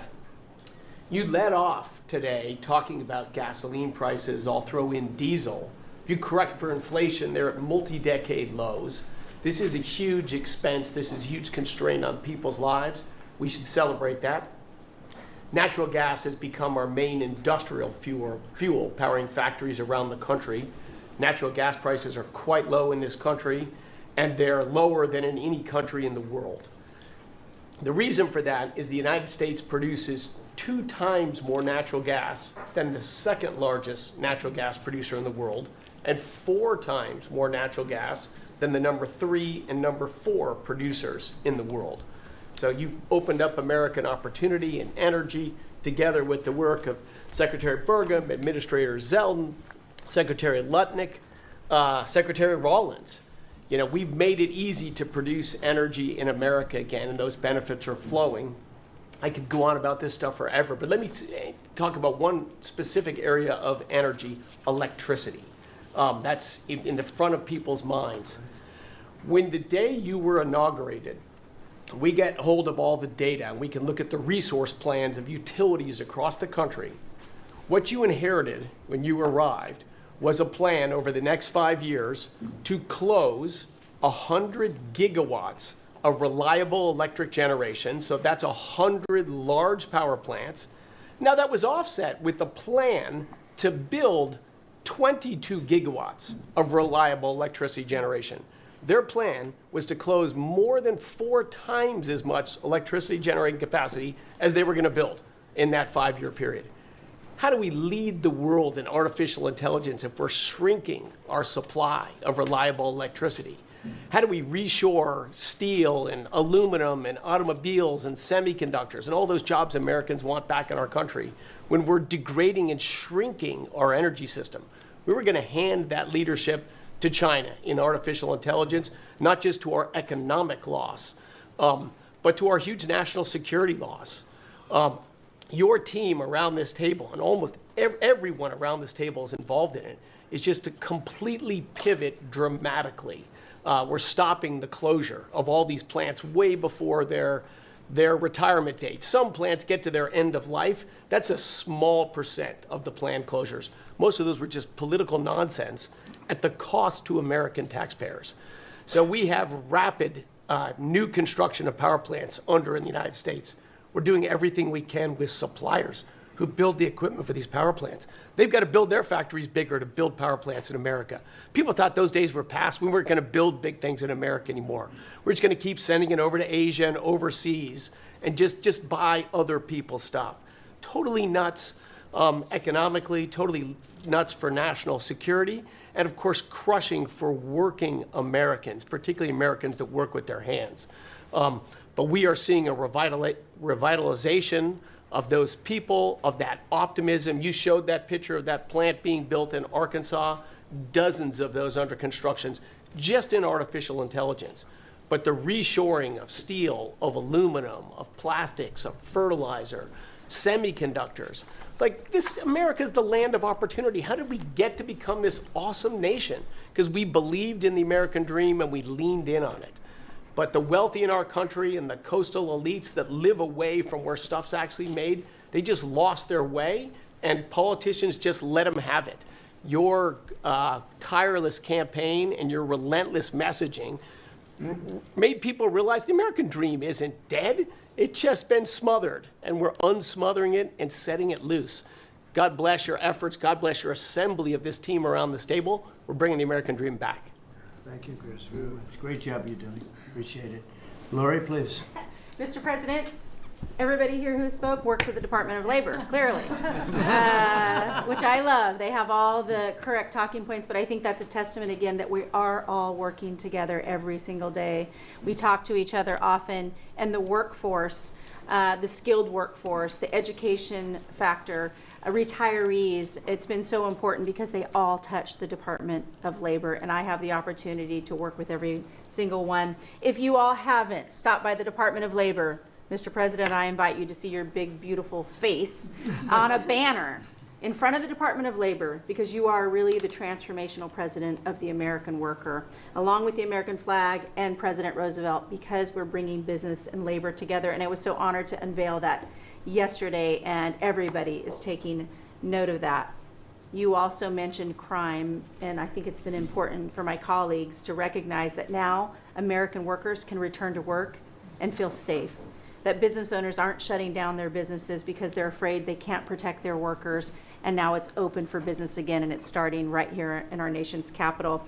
Many things have been mentioned about consumer confidence up, unemployment is holding steady, and more than 2 million net jobs for native-born Americans has been key under your leadership. 84% of the workforce and jobs has been produced by the private sector. I think that was the mission of this administration and the Department of Labor.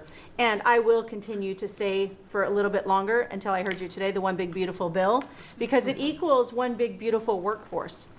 And Congress passed this legislation. It probably will be the single most important bill that they did sign, because it is protecting our American workforce by expanding Pell Grants and child care and reduction in taxes, that they can keep more of their hard-earned dollars. I am at the Department of Labor announcing $30 million in grants for our skilled workforce, that I have an MOU with Secretary McMahon. I have an MOU with Administrator Loeffler. That's important to share the data points on how important this is. In June, we awarded nearly $84 million in grants for the capacity of what? Registered apprenticeships, an executive order to have 1 million active apprentices across this nation, where we've already registered 185,000 since in the last few months. One of the other things that we have done is the Biden administration's guidance on cryptocurrency. And thanks to you and your leadership on that, we've rolled that back. And of course, we're going to see the 401k, the investors in our alternative assets. That's been key through the Department of Labor to work through. Partnering with our agencies, again, as I mentioned before, is important as we work together. I have visited, I'll be 31 states on my 50-state tour by the end of this month. I'm headed with Secretary Duffy, with the South Korean President Lee today as we move through the shipbuilding. We will do that in Philly, and then I'm off to New England to talk to those states about how important the apprenticeship program is. But while I visited Hexel in Salt Lake City, 100% domestic carbon fiber for the Department of Defense as they produce. They are announcing another $1 billion investment per your executive order on advanced manufacturing. So it is working. Everything that you have been saying since you were elected and since we all can put into play has been working. Ohio, McDonald's is investing 375,000 new jobs. The shrimpers, I visited as well, and they need our help in protecting that industry for our American fishermen and shrimpers. In Minnesota, I toured Cambria. When we're talking about quartz countertops, all made in America. And again, in Oregon, where we are expecting a crackdown. Thank you for what you are doing with your agents on ICE, and thank you for the prosecution that I hope you will come to Portland, Oregon and crack down. But while there are still good people, I was able to visit Buckeye Pacific, really a trading floor for the timber industry. So we still want to focus on great, hardworking American businesses. Mr. President, I couldn't be more excited to ring in Labor Day in Erie, Pennsylvania for the Labor Day Parade. I will be there to welcome it.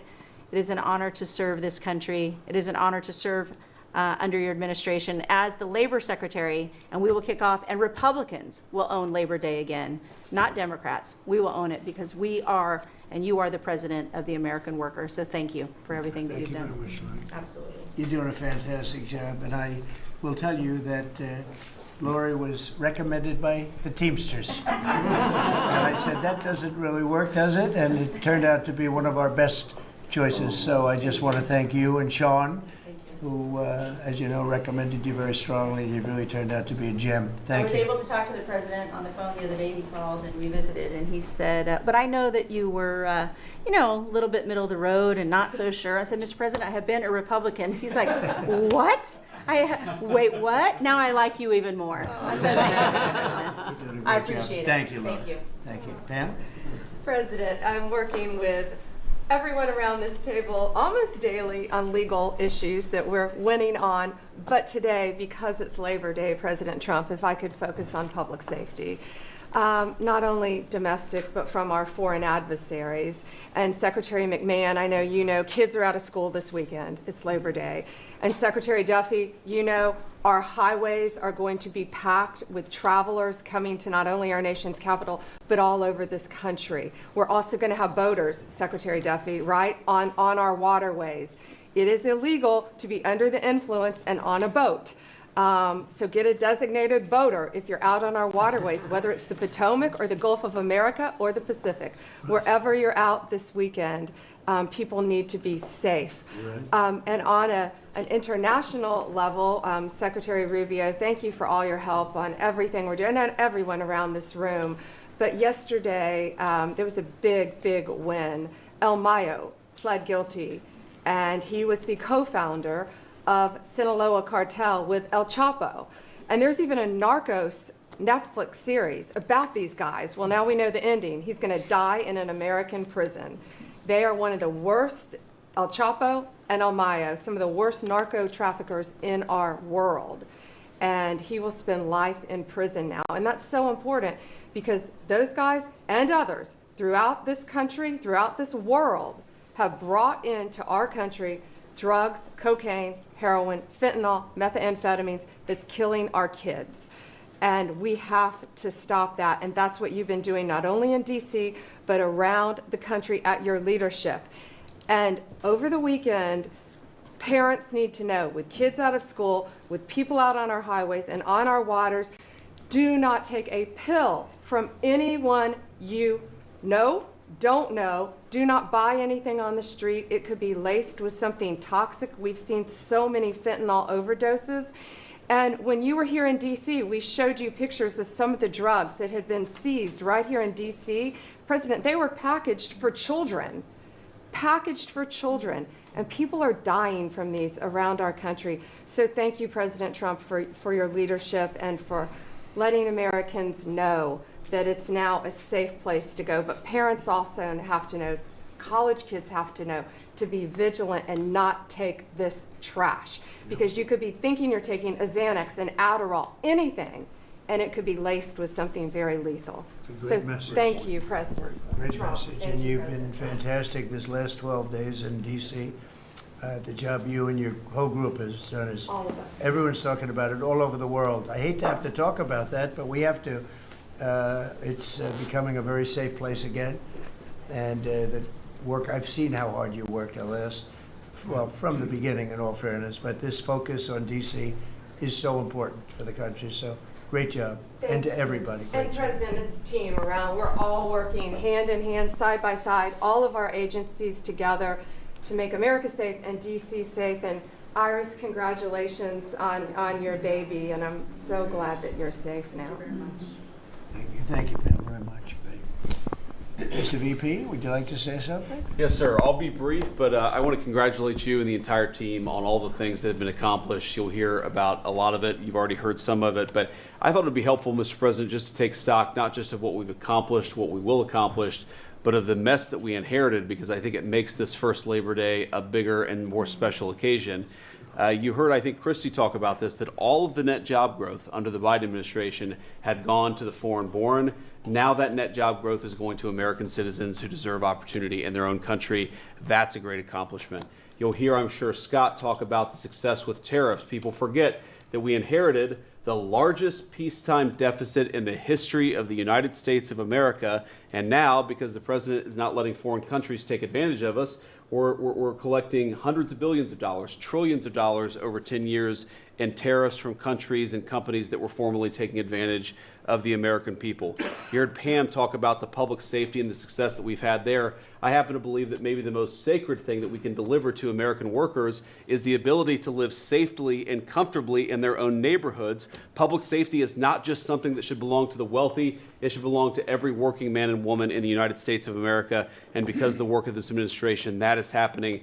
And of course, Mr. President, you yourself talked about the inflation mess that we inherited under the Biden administration. Maybe the most striking and even shocking statistic of the Biden administration is that housing costs had gone up by 100% over the 4 years of the Biden administration, literally doubled, making the American dream of homeownership unaffordable. We've made great strides and great progress already. But to the American people who are listening, there's a lot more to do. We're going to keep on working hard at it, but it's an honor to do this job under the president's leadership and with this very great team that you've assembled. So we've done a lot, but there's a lot more work to do, and we're very cognizant of it. Thank you, sir. Great job. Thank you, J.D. Scott? Good. Sir, as we've said very often, economic security is national security, and our country has never been so secure thanks to you. You have brought us back from the edge. You have the overwhelming mandate from the American people. You're restoring confidence in government, a topic that is on the front of everyone's mind, the Federal Reserve. The Federal Reserve's independence comes from a political arrangement between itself and the American public. Having the public's trust is the only thing that gives it credibility, and you, sir, are restoring trust to government. You are weeding out the waste, fraud, and abuse, and the old ways of doing things are not good enough. We are seeing a blue-collar boom. In the first 7 months of your administration, real blue-collar wages have taken off. And the only other time that they've done this in the past 70 years was in your previous term. Your efforts on tax, trade, and deregulation have boosted paychecks for American workers while slowing the pace of inflation and lowering the cost of energy. Inflation has plummeted to just 1.9% since you took office, and the economy rebounded with real GDP surging 3% last quarter. The blue-collar boom coincides with a CapEx comeback. in anticipation of your one big beautiful bill becoming law, CapEx increased by American businesses by nearly 14% in the first half of this year. And as you and I talk about frequently, and as that chart or that photo attests, we are going to see, I believe, a bigger CapEx boom from here. This is just the beginning, just the beginning. You have saved this country by making it the best place in the world to do business again. Treasury is helping to implement these new provisions, as well as no tax on tips, no tax on overtime, and no tax on Social Security. This weekend, I will be meeting with workers from local restaurants to discuss the positive impacts of the pro-labor reforms on no tax on tips.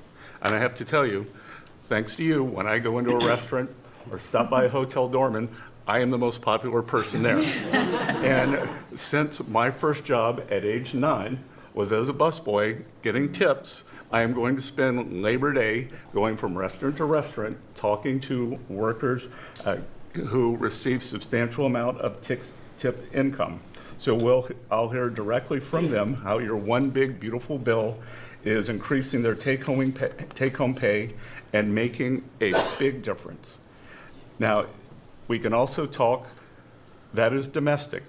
On the international front, you have leveled the international trading system whereby countries took advantage of us, and that's over.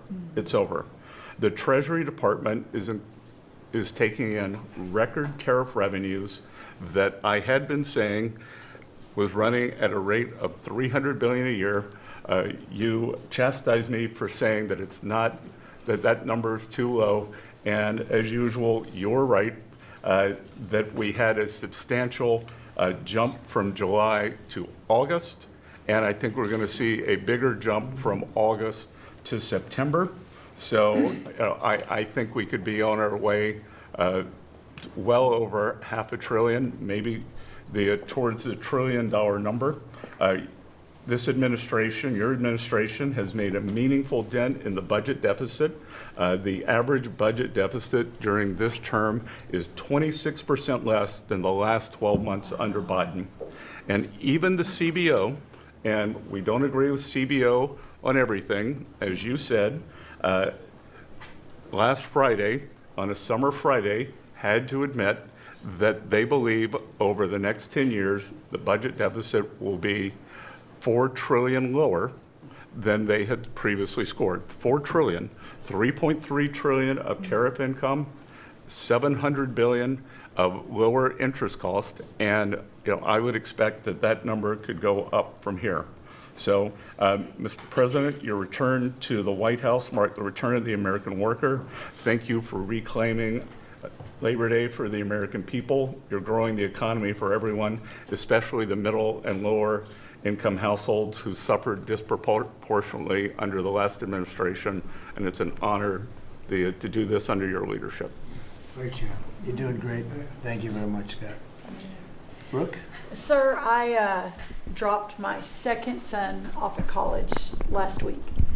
And I wasn't planning to say this, but just listening to everybody, I wanted to put a little bit of a personal touch on this work. He has started his freshman year yesterday at Texas A&M, for all my SEC friends in the room. Thank you for saving college football, by the way. We're all very grateful. The country just feels different. It just feels different. There's such a optimism and a love. There's a faith movement going through, especially with our younger Americans. And for those of us with kids in college, I know we feel it. And I experienced it firsthand last week, moving him and my other older son in as well. As we move toward Labor Day, you have made a lot of dreams come true for a lot of people, but one of my longtime dreams was for the right to recapture Labor Day. And I've been talking about this for almost 20 years and writing about it, that why are we ceding the day that we are celebrating the American worker to the Democrats? Because this is our day. Perhaps of any day of the entire year, this is our day. America was founded and fought for by fishermen and farmers and workmen and et cetera. The genesis, The first book of the Bible talks about the righteousness of work and the art of creation. And so to be part of this effort to represent the farmers, the ranchers, the agriculture industry at this moment in time, which I do believe we're in a revolution. 1776 was the first one, 1863 or so with Abraham Lincoln was the second. This is the third with Donald Trump leading the way. And we are saving America.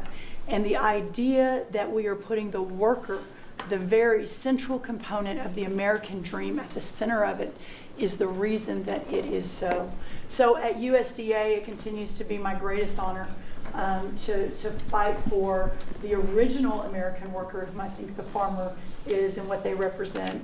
And as we are building new systems and new structures, as we have this year going to have the best harvest on record for our row croppers and others, what this team has done and is doing to open up those markets to ensure that these farmers can continue to return prosperity to rural America. I'll finish with this. This morning, we had a working group with 6 of our cabinet members. Bobby Kennedy representing healthcare, Linda McMahon education, Lee Zeldin deregulation, Kelly Loeffler small business, Lori Chavez Rimmer labor, and Scotty Turner housing. And how you leading the way in your vision, how that will return the golden age to rural America, to the very fabric of our country. And whether it's better hospitals, better education, more opportunity, less government, better and bigger small businesses, better opportunities for our workers, and better housing, and of course the agriculture piece of that, through the big, beautiful bill, the bill, what it did, the greatest investment in rural America in history. And now the opportunity to effectuate that is, again, a game changer, a country saver, and what a joy to be able to do it under your leadership. So thank you, sir. Thank you. Beautifully stated. Thank you very much. Scott? Yes, sir. Thank you, Mr. President. I'm so grateful to be here to celebrate Labor Day with the greatest team in America. And it is football season, so I'm happy about that. But Mr. President, I want to say thank you for, as Brooke said, reclaiming Labor Day. And you've been a tremendous champion for the American worker. I come from a hard-working family, as many people around this table do. And so thank you for helping us to change the conversation. And I believe we are changing the conversation around the kitchen table. And as everybody knows, you know, my job is to steward HUD. And we have at HUD been very intentional about changing the conversation about the dignity of work and the dignity and the honor of family formation through work, and how the younger generation, when they see their parents work, how they're incentivized to work. And that, you know, America is not a welfare state, but America was built on small business. It was built on entrepreneurship. And so as it pertains to housing, we're being very focused on that, and even some that receive HUD funding to make sure, like our Section 3, when you receive HUD funding, that you are given opportunities for the most vulnerable Americans that you serve to have work, to have opportunities to work, to have work requirements. Work requirements are not a bad word, that's a great word. Time limits is a great word, to incentivize people, able-bodied, able-minded people to work. And I believe that we are, under your leadership, sir, changing that conversation in America to where working is an honorable thing. And Secretary Wright talked about revitalization. Revitalization means to bring new life. And I believe we're bringing new life to America, Mr. President, through work and through all the jobs that people are doing around this table. And with the One Big Beautiful Bill, the most extensive tax break in American history, opportunity zones are now made permanent. And you know how passionate I am, and you are too, sir, about opportunity zones. And so this will allow us to continue to build affordable housing around our country. And Mr. Vice President, I'm coming your way. I'm coming to Columbus later this week and to see how we can continue to build affordable housing in our country with opportunity zones. And you know, 1 million people, Mr. President, were lifted out of poverty because of opportunity zones. $90 billion of private money was invested in opportunity zones, urban, tribal, and rural. And now that they've been made permanent, we're looking for millions more to be lifted out of poverty, $100 billion to be invested, hundreds of thousands of jobs to be created, hundreds of thousands of units of housing to come online. And so, sir, I sit here very excited about the future of this country. I'm very proud to be at this table, humbled to do so. And HUD, we're on a good path. So thank you for all your support and helping us, sir. Thank you very Okay, much. God bless you. And I want to give credit to Tim Scott, great senator from a place called South Carolina that we love, right? And Tim really came up with opportunity zones, and we did a good job of working with him, and together we created something that nobody speaks of very much, but it's probably the most successful thing that's ever been done of its kind. It's been amazing. So Tim Scott deserves a lot of credit for that. Okay? Thank you. Thank you. So Russell, go ahead. Thank you, Mr. President. And I get the opportunity to go hand by hand with all of these people as they move their deregs through the Office of Management and Budget. And I wanted to zoom out for a second. In the first term, you gave us a goal of 2 for 1. And then we outperformed it through your leadership. We came in at around 5.5, 6 for 1. And then as you're running for your second term, you put out a goal that when you put it out, I was thinking to myself, that's going to be a pretty ambitious goal. You said 10 for 1. Well, where we are right now, in just 1 month, in 1 year, basically 8 months, we are at 245 deregulatory initiatives planned by these agencies. That comes out to 30 for 1. So we are making incredible strides, and as you're focused on the details of each one, I mean, these aren't small things. Endangerment finding is one of the most deregulatory things in the history of this country. NEPA reform, incredibly deregulatory. WOTUS just came in, which is Waters of the United States. So every single one of these agencies is doing incredible work when it comes to deregulatory, and we add that to the work being done to get us going on energy, reduce spending. We're going to lower costs for the American people. We're going to be able to have innovative jobs and get them back to work. So thank you for your leadership, Mr. President. Thank you. Great job, Russell. Appreciate it. John? Central casting, I call it. Central casting. Well, Mr. President, I'm grateful to be with everyone today as we're talking about jobs and workforce. At CIA, consistent with your directives to all of us, we've embraced your mantra for a leaner, more effective, more efficient workforce. But at CIA, Mr. President, we had an additional challenge because, as you know, at times, our workforce had been misdirected. Its focus put on political narratives, some that even worked against you and always worked against the American people. I heard about that. But under your leadership and your direction, we have been focused back on the core mission of what CIA is supposed to be doing, which is to provide you and this entire incredible team around the table with a decisive strategic advantage in accomplishing your goals. And your success in that regard, the examples are clear and many. With regard to Iran, everyone knows that our DoD partners executed that mission flawlessly.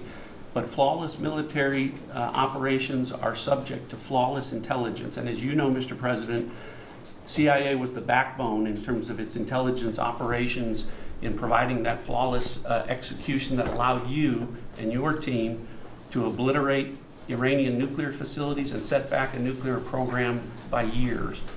Likewise, with regard to your ability to prevent and to preempt wars between India and Pakistan, between Armenia and Azerbaijan, between Rwanda and the Democratic Republic of Congo, in all those cases, CIA intelligence supported you and your entire team in making that possible.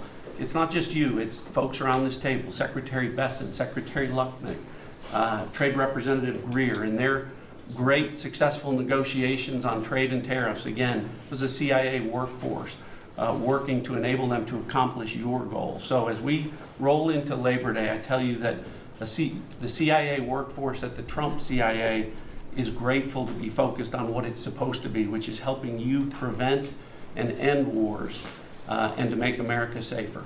Good. Thank you very much. You've been really fantastic, but I'm not surprised. I've known John a long time. I'm not surprised at all. Thank you very much. Steve, please. Mr. President, working for this government, for you, is the greatest honor of my life. I tell it to everybody, and I really do feel that way, and I thank you, because it's a privilege to go out there and represent you in your humanitarian effort, in your goals of solving conflicts all over the world. I think there were actually more than 7 conflicts that you've put to bed in the last 8 months. And I hear these, I travel all over the world. In Hostage Square, they talk about you reverentially. It's really quite amazing. I sometimes wish that I had a cam recorder with me and I could put you right there as I listen to it.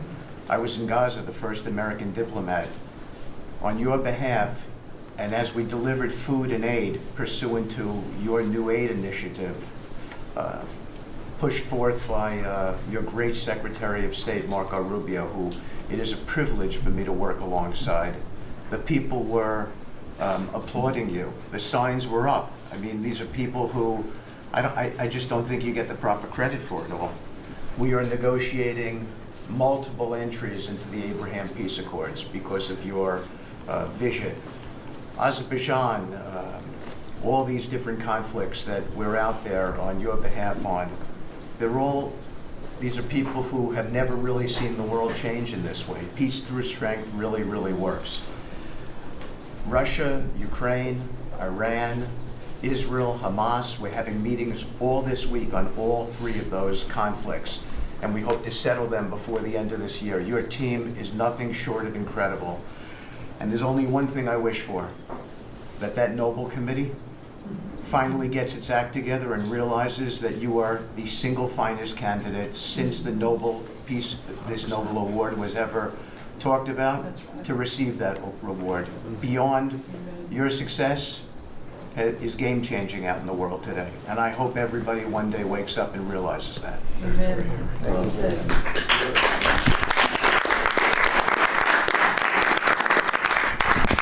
Thank you, Steve. Jameson, please. Mr. President, I like to think of Labor Day as the Trump trade policy day, because everyone around this table and everyone listening knows that one of the major reasons why American workers and organized labor voted for you is because of your trade policy and the policy you've had and advocated for 40 years or more. You have reset global trade policy in the past few months, and it shows that's been working for American workers. When you look at President Biden, in the last quarter of 2024, median weekly earnings fell 2.1%. In the first quarter of your term, they went up 3.3%. And that's why we're doing the trade policy we're doing. It's to help the workers of the United States of America. And they're the best in the world, but they can't do it without a level playing field. And you have flipped the script. For many years, the other countries had high tariffs and high non-tariff barriers, while we were open to all of their labor and services and goods and capital. You flipped it. Now we have the tariffs, and they have lowered theirs and the non-tariff barriers. And we couldn't have done it without you and the leverage you've created. So between the tariffs and the deals, the hot streak continues for the workers of America. So thank you. Thank you very much. Really good job, by the way. He's a good negotiator. Good negotiator. Thank you. Please. Yeah. Well, Mr. President, I feel like, as everybody here has talked about how great working with this team is and all, but I do feel a special need that you've given me the privilege of working with the best of America. I get to take care of the veterans. I get to take care of the veterans who Labor Day really finds its roots in, if you think about it. We wouldn't have Labor Day if it wasn't for men and women who would leave their jobs and go fight this nation's battles to keep us free and independent so that they would have jobs to come home to.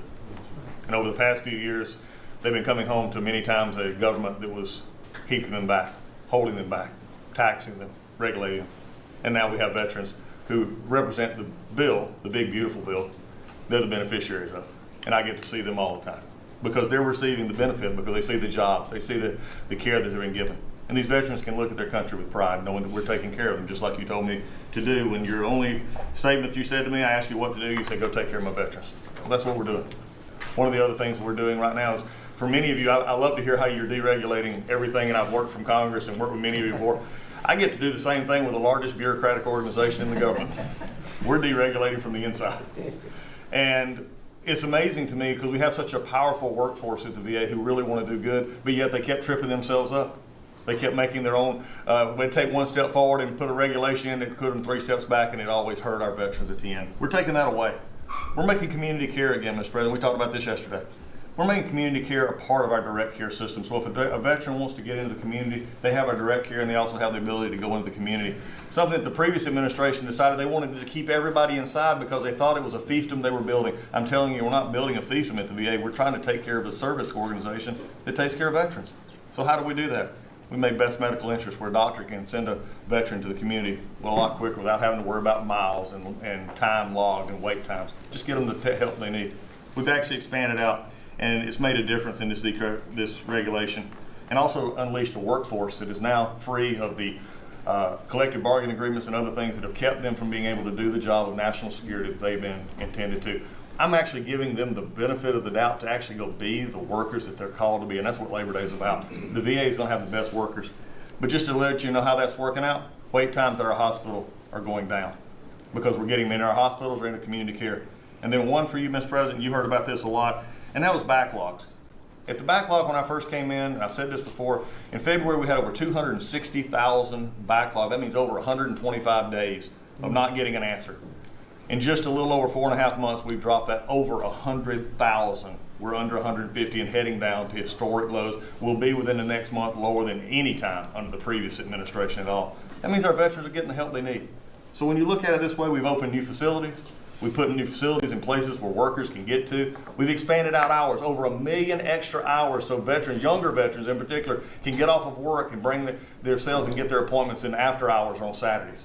That's what it means to be in the Trump administration. That's what it means to take care of veterans. That's what it means for Labor Day. Because you can't forget the ones who fought for us to be on this table today. And it's all because of what you've done and the progress that we've made. Well, you've done a tremendous job, and I hear it all the time. We have a 93% approval rating at the VA now. And you know what it was before? It was like horrible. So thank you very much. Mr. President, there's been some conversation about the Pete and Bobby challenge. I would just note that I don't think Pete or Bobby could hold these sticks for 2.5 hours. Yeah. Exactly. If they want that to be the challenge, so be it. But I think 50 pull-ups and 100 push-ups might be easy compared to it. It really is. I didn't have this problem with Biden. It was in and out very quickly. So kudos on Labor Day to the audio team that's holding the sticks.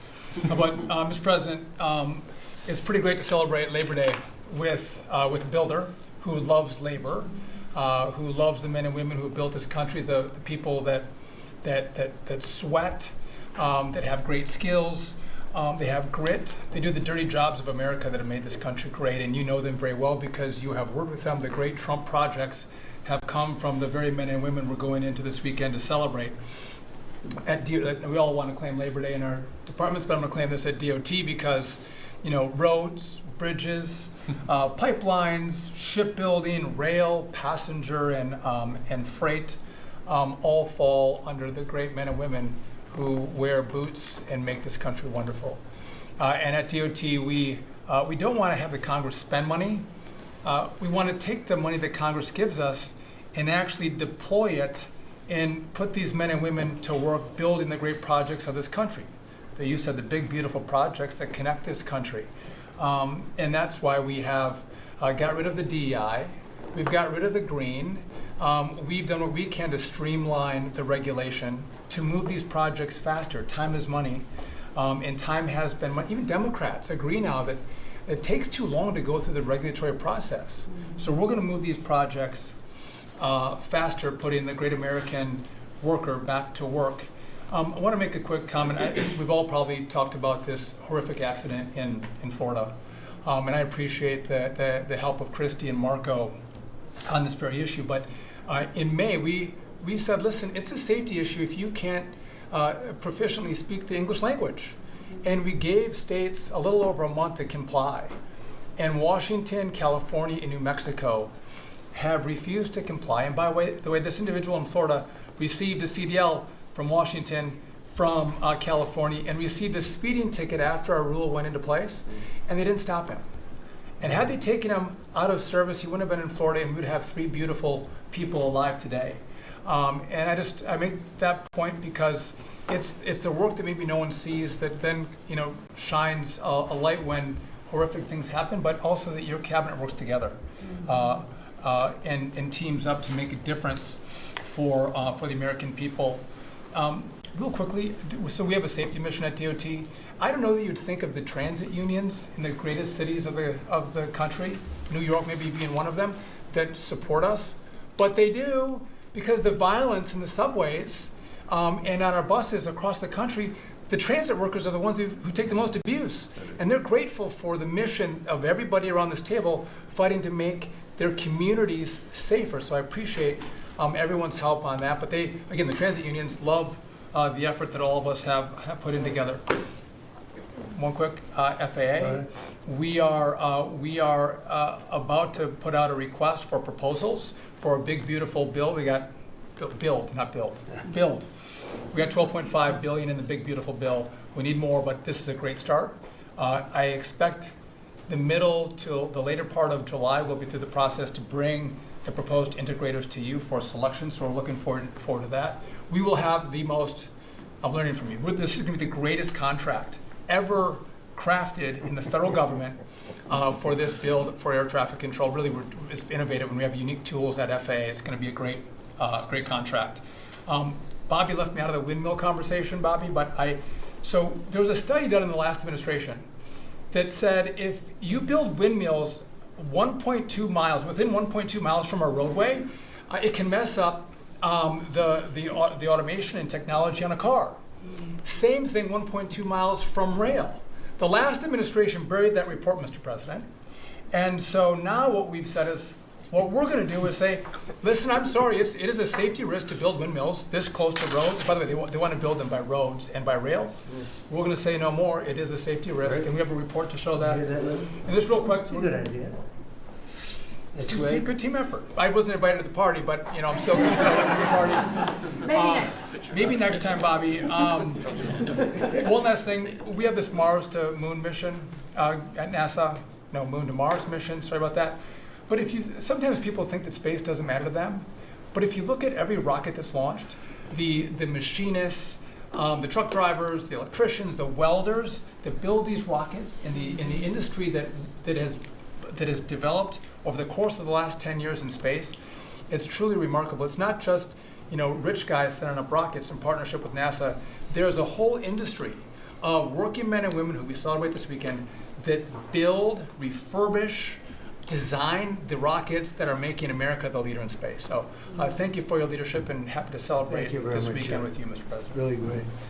And he is doing a good job at NASA too, and we are, I think we'll have some pretty exciting announcements. Yes, we do. And you enjoy it. It's been fun. I said, how about temporary? He said, well, can I go a little bit longer? He loves it. He loves it, and he's doing a really good job. Thank you very much. Appreciate it. Howard, please. So, making America great again is one of the key statements, and people don't always understand what you mean.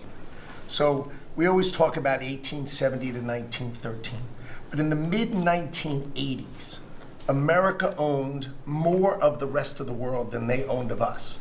We owned $140 billion of the rest of the world net of what they owned of us. And when you came into office this time, the rest of the world owned $24 trillion more of our assets than we owned of theirs. And so when people argue with you about, the trade deficit is nothing, the trade deficit sends 1.2 trillion of our dollars to them. And what do they do with it? They buy the great America. Because when we learned in college, what we learned was that if you keep printing these dollars, they're supposed to devalue. But the problem is we're too smart. We invented the light bulb, the transistor, the GPU, so they keep buying us. And the only president ever to understand it, and you understood it in the 80s and the 90s, and I used to see you on TV and you'd say, God, what are these people doing? And finally we've changed it. So let's go over what we changed. So Japan and Korea, they're never going to open their markets to us. So we've negotiated $900 billion that they're giving you to invest in national and economic security in America. The European Union, the second largest economy, $20 trillion. And all the experts said you'd never get a deal done with them. And watching you in Scotland was my favorite thing, right? 15%, they'll pay us 15%, and we will pay zero. So we can export to their $20 trillion economy, and they can pay to come to the great American consumer, right? So, a couple of other things. 4 days before you took office, the Commerce Department, which had the CHIPS money, they set up this thing called NatCast, which was a make-believe not-for-profit. And they signed contracts to wire them $7.4 billion. This was just nonsense. So we stopped the payment. We've got the money. It's an illegal thing to try to set up a department that's not the Department of Commerce, that kind of acts like the Department of Commerce. And what was it filled with? All these people who work for the Biden administration. I mean, it's exact corruption that you talk about. $7.4 billion now clawed back. Last week was the most fun. In 1 week, Intel came in, right? The Biden administration had given $11 billion to Intel, given it to them, done. Corporate just gift. And you turn that into really, you know, it was like less than 5 minutes of conversation, and Intel agreed to give us 10% of their company, which of course was worth $11 billion. So it's not socialism. This is capitalism. If you give someone $11 billion, who's just building in America, they're not doing something special, they're building in America. And their CEO told the president he didn't need the grant. And you said, well, then why don't we get something for it? So it's amazing. You're going to watch semiconductors come home, right? We don't produce semiconductors. We've got $165 billion for TSMC, but you're going to watch the whole ecosystem come home because Donald Trump is the only president who understands the magnet to make them come home is one word, which used to be your favorite word. Now it's dropped to number 4, which is tariffs. All right, tariffs are going to bring semiconductors home. They are going to empower Bobby to execute MFN. Tariffs are going to be one of those tools that he's going to use to do that. We're going to do it for furniture. We're getting autos. We got steel, aluminum. I mean, it has been a blast, a blast. So 2 more things. The Department of Commerce is going to start issuing its statistics on the blockchain because you are the crypto president, and we are going to put out GDP on the blockchain so people can use the blockchain for data distribution, and then we're going to make that available to the entire government so all of you can do it. We're just ironing out all the details so we can do it. Patents. We have given tens, if not hundreds of billions of dollars to universities for them to do research, and they invent things. And you know who owns those patents? The universities. So we are going to make a deal with them all, which is if we give them the money, don't you think it's fair that the United States of America and the taxpayers who funded it get a piece of that, right? So we wrote a letter to Harvard, so Linda and I working together. I mean, it's so much fun to work with everybody here. I mean, we just have a blast, you know, because Linda's hitting Harvard and she says, what can we do? And now we send them a patent letter and we'll hit them again. So we're having fun together. This is the greatest cabinet working for the greatest president, and I just want to say thank you. I'm having the time of my life working for you, Mr. President. Thank you. That was very well stated, wasn't it? Some things people don't think of too much. Thank you very much. Great job. Pete? Sir, well, amen to what Howard said. And I would just say, heading into Labor Day from the American military, sir, we happen to be the largest employer in America. We like to think we have a different form of employees. Yeah. Who need to be the toughest and the strongest and the most well-trained and the most lethal. And under the previous administration, and for decades, frankly, it was social justice, it was political correctness, it was divisive ideologies seeping into the ranks and changing how well we do our job. No more. Now it is only merit-based, gender-neutral, colorblind. The best of the best from the top to the bottom. That's our expectation. And sir, you've enabled that. So from the troops directly, which they ask me to say all the time, thank you for your leadership, for your boldness, for your clarity, for common sense, for providing a shield for the rest of us to put America first and to apply peace through strength. We're in the strength business. That's our job, is to stand behind everybody here and alongside John in everything they do to keep the country safe. And the world is noticing. And I wish everybody could. There were 2 meetings yesterday that I think tell the story. One was, because today happens to be the 4-year anniversary of what happened at Abbey Gate in Afghanistan. Mr. President, you had the families in, who you've met with multiple times, who, when the cameras were on and not on, acknowledged, sir, you were the only one that gave them a proper greeting, that recognized what they gave their sons and daughters in the debacle that was the withdrawal in Afghanistan, that we will bring accountability for at the Defense Department through our investigation. That's good. But at the same time, the world sadly took notice, whether it was Israel, whether it was Ukraine. Those wars never would have started if you were president. Instead, they looked at the foolishness of Joe Biden. Under your military, your Pentagon, we are restoring deterrence. Whether it's Midnight Hammer and those beautiful B-2s, 37 hours straight, whether it's counter-drug operations in our own hemisphere, whether it's the border, working with Christie and the national security team, whether it's LA, whether it's Washington, D.C., you name it, whether it's Europe. Our allies paying 5%, now our allies in the Indo-Pacific stepping up to do the same. That's a recognition that American leadership is here. And then in the second meeting, we were talking about what we're doing in D.C. and Pam's taking the lead. I have to say, just pause for a second. When I look around this table, yes, there's a national security team of Steve Witkoff and John and Scott and Howard and the vice president and Susie and Christy and Tulsi, but to every person here, we work together on a daily basis. And if you call me and I call you, the answer is yes, how do we do it together? I think that's exceptional. It's what the American people deserve, and you've demanded that, sir. So I very much appreciate it. In that meeting on DC, I started my sentence by saying, the Department of Defense, to which you said that just doesn't sound right. So maybe next time we're here, my card will read Department of War. We'll see. But it's not, here's the thing, here's what people miss. It's not just about words. It's about the warrior ethos. It's about what the department is supposed to do. George Washington started the Department of War because he wanted us to win our wars. Our founders didn't want endless foreign entanglements. They didn't want endless contingencies and deployments. They wanted an empowered military that was, the handcuffs were taken off to fight to win and then bring those troops home. So my platoon in Guantanamo Bay, our motto was, those who long for peace must declare for war, must prepare for war. We don't want war, we don't seek it. You are the peace president, sir. Because we are strong, our enemies know what we will do. And so whether it's Secretary of War or Secretary of Defense, that warrior ethos is changing. We're going back to basics. Our drill instructors can be drill instructors again, sir. So from the minute of the tactical of standards to the strategic of B-2 bombers, we're focused on what matters. Had a meeting yesterday on Golden Dome for America, which is on track to deliver strategically for the American people. Munitions, and the Deputy Secretary making sure our stockpiles are overflowing.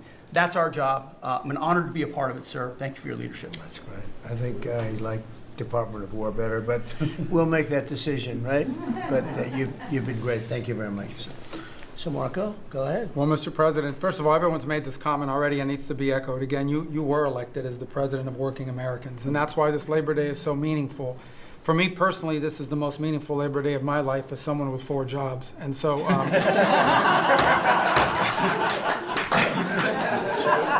it's true. And but on the point of, you made it very clear from the outset, even in foreign policy, everything we did has to be pro-American. It has to make America stronger or safer or more prosperous. And there's just a few things I want to touch through because it involves your team under your leadership making it happen. The first is, for the first time in the modern era, we are truly on offense against organized cartels that are pumping poison, killer poison, into our cities. And that's a team effort. It's Christie's team, it's Pete's team, it's Pam's team, and obviously it's under your leadership. And by the way, we're getting incredible economic international cooperation. Countries just in the last week, Ecuador, Paraguay, Guyana, Trinidad, today Argentina, all joining us or trying to be helpful in advancing this. And this just, one thing is we're going to stop drugs from coming in and we're having record seizures, but another thing is to build an international coalition against the scourge on the international stage. The second is mass migration, illegal mass migration, which is dangerous for the country but harmful for American workers. What's happening on the border is essential, but it's not just what's happening on the border. And again, Christy and her team have been essential in this. We have countries all over the world that are actually helping us, whether it's through safe third country agreements, whether through it's stopping the migration flow from coming here in the first place, incredible international cooperation. You've redefined our border. It's no longer just our physical border. We are doing things ahead of time to prevent this from happening and getting cooperations from countries that we've never seen before. And last, I would say, and Steve touched upon this, who, by the way, is doing a phenomenal job. Steve is both a great negotiator and he's also a nice guy, which are two tough things to pull off together. But it's incredible. But we both work for the peacemaker in chief. Think about it, how fortunate we are as Americans to have a president who's made peace a priority. And just since the last time we've met, there was a war going on in Cambodia and Thailand, between Cambodia and Thailand. The president just picks up the phone and tells them to stop fighting, and within 72 hours, the fighting had stopped. There's no other leader in the world that could have done it. And the fact that you were willing to spend time to do that and to make it happen is, of course, essential. And then the war that didn't happen because of Azerbaijan and Armenia coming here to sign that peace deal, which is historic in so many countries. Many countries said, "Oh, that's never going to happen. It isn't possible."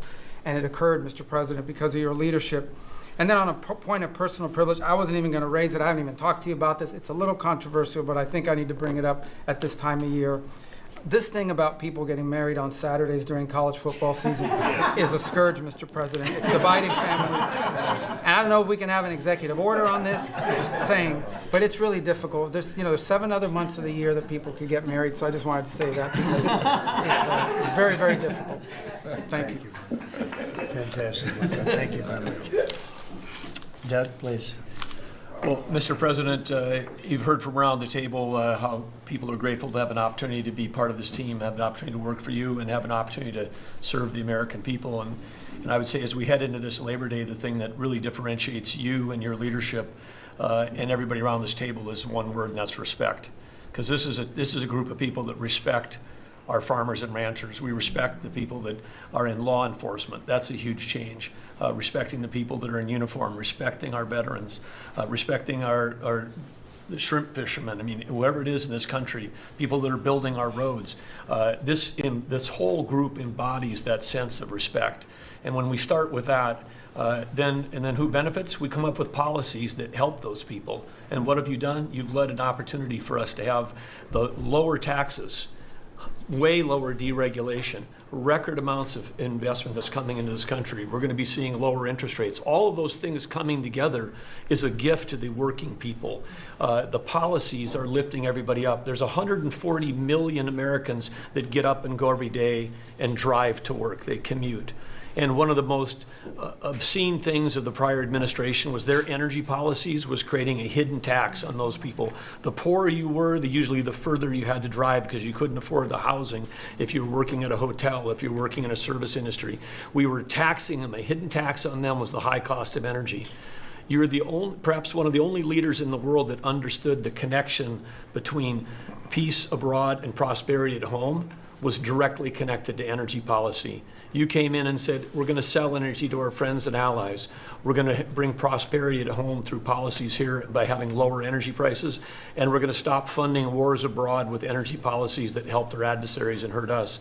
You said we're going to sell energy to our friends and allies. And with the work that Jameson and Howard and Scott and everyone has done on these trade deals, we're going to have an opportunity to have a renaissance in American energy, selling energy to the world, which is going to help bring peace abroad. But the real key thing in closing, I want to say is two things. One has to do with the U.S. Park Police. That's the group here in Washington, D.C. They're the oldest uniform law enforcement group in the nation. You coming out and visiting with them in person before they went out on the surge. Not only are carjackings down, muggings down, homicides down, everything down, morale is through the roof. Just like Pete saw, we've got record people signing up to want to be part of our military. You have breathed life back into the profession of law enforcement. Your respect for law enforcement is so incredible. It's making a difference. And then us giving them the tools. On a lighter note for everybody here, one of the rules that under President Trump we were able to change for the U.S. Park Police was they could do a pursuit. I was shocked to find out when we were talking to them, like, oh, you pull somebody over and they just drive away and you can't pursue them? I mean, like, and they said, no, we can't. They said, all rules. We got that rule changed in 24 hours because of President Trump's leadership. The next night, they had so much fun. They pulled people over. They started to take off. They chased them. They stopped them. And then the bad guys, some of these were in cars that had stolen plates. So they take the plate off. They steal them off somebody else's car. They know it. The plate doesn't match. They know they're doing this thing. The bad guys in the car said, What, you're not supposed to chase us.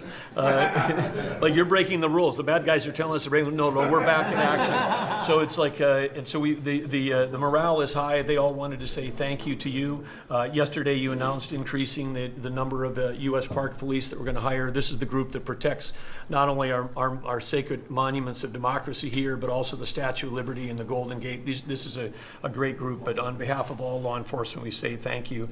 And as Chris Wright was talking about electricity, I want to close with that. We've solved amazing things in 7 months, but the big challenge we have against the remaining is, solving Iran's nuclear thing, that was an existential threat. China beating us in the AI arms race, that's an existential threat. We finally have a president who talks about it. You talked about it in your opening remarks.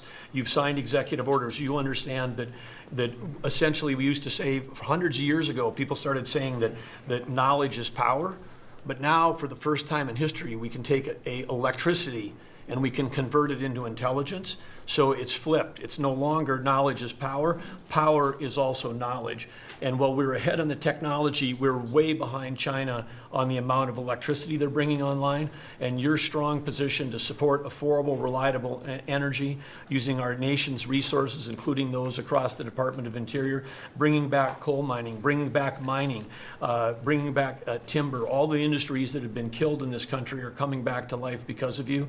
And with your leadership, we have a chance to not only win the AI arms race, but actually dominate it the way we're dominating in other things. So thank you, Mr. President. Thank you very much. And we're leading that race right now by a lot.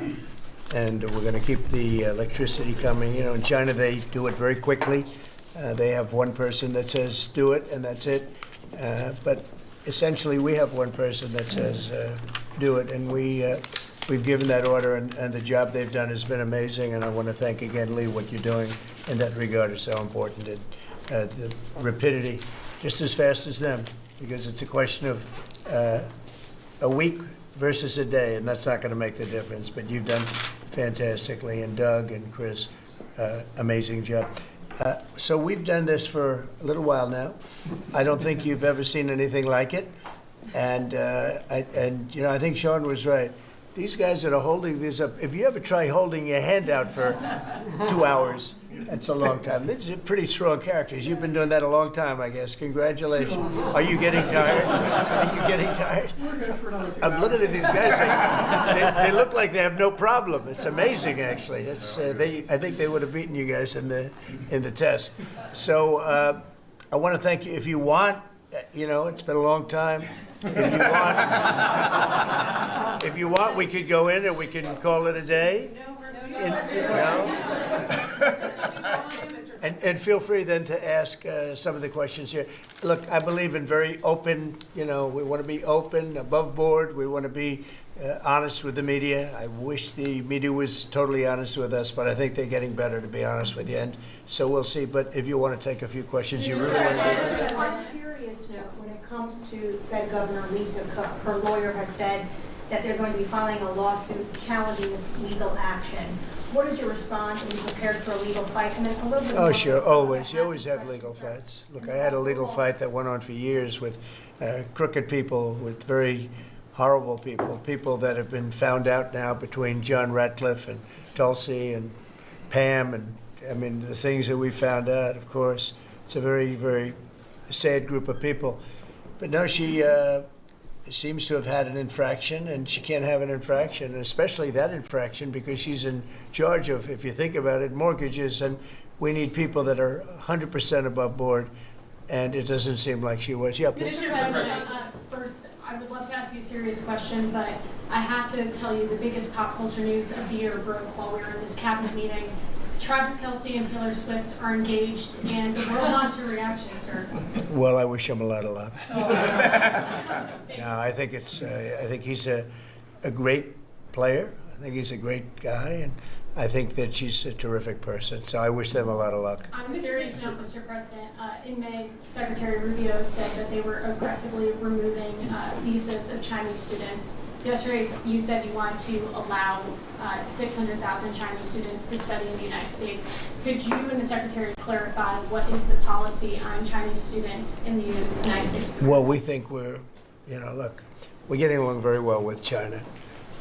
And I'm getting along very well with President Xi. I think it's very insulting to say students can't come here, because they'll go out, they'll start building schools, and they'll be able to survive it. But I like that their students come here. I like that other countries' students come here. And you know what would happen if they didn't? Our college system would go to hell very quickly. You'd have, and it wouldn't be the top colleges. It would be colleges that struggle on the bottom. And you take out 300,000 or 600,000 students out of the system. I like having, and I told this to President Xi, that we're honored to have their students here. Now, with that, we check and we're careful and we see who's there, and Marco wants that. We spoke, we're in the same position. But we have a tremendous college system, the best in the world, nobody even close. That's why China sends them here. And you can call it an industry if you want, but you're talking about millions of people. And I'm honored to have the students from China come here, and we're just getting along very well with China. And it's a different relationship than we had for years, where they took hundreds of billions of dollars, just sucked it right out of our country. They respect us again. I respect them. The relationship is very good. I think it's important that these are two very major powers, nuclear powers at that, but two very important powers. You know, when I get along with Putin, when I get along with President Xi, when I get along with these people, that's a good thing, not a bad thing. We're tough and we're smart and we're strong. We get along. It's a lot better than not getting along. You had somebody in here before. The war should have never started with Ukraine and Russia. It would have never started. And Putin said that himself. President Putin said that himself. So we want to see college students come in from countries. There are some countries that we can't necessarily say that. These are places that have ideologies that we can't live with. So there are some areas, some countries that we can't say that. But we're honored to have the students come here. Please. Yeah, please. Yesterday you said that within 2 to 3 weeks we would have a conclusive, pretty good conclusive end to the war in Gaza. What did you mean by that? And could you tell us? On what? In the war in Gaza. Yeah, what about it? You said in 2 to 3 weeks we would have a conclusive end, a pretty good conclusive. There's no conclusive. It's been going on for a long time. You're talking about, I guess if you really add it up, Steve, you're talking about thousands of years, okay? It's been going on there's nothing conclusive, but hopefully we're going to have things solved very quickly with regard to Gaza and also with regard to Ukraine and Russia. Mr.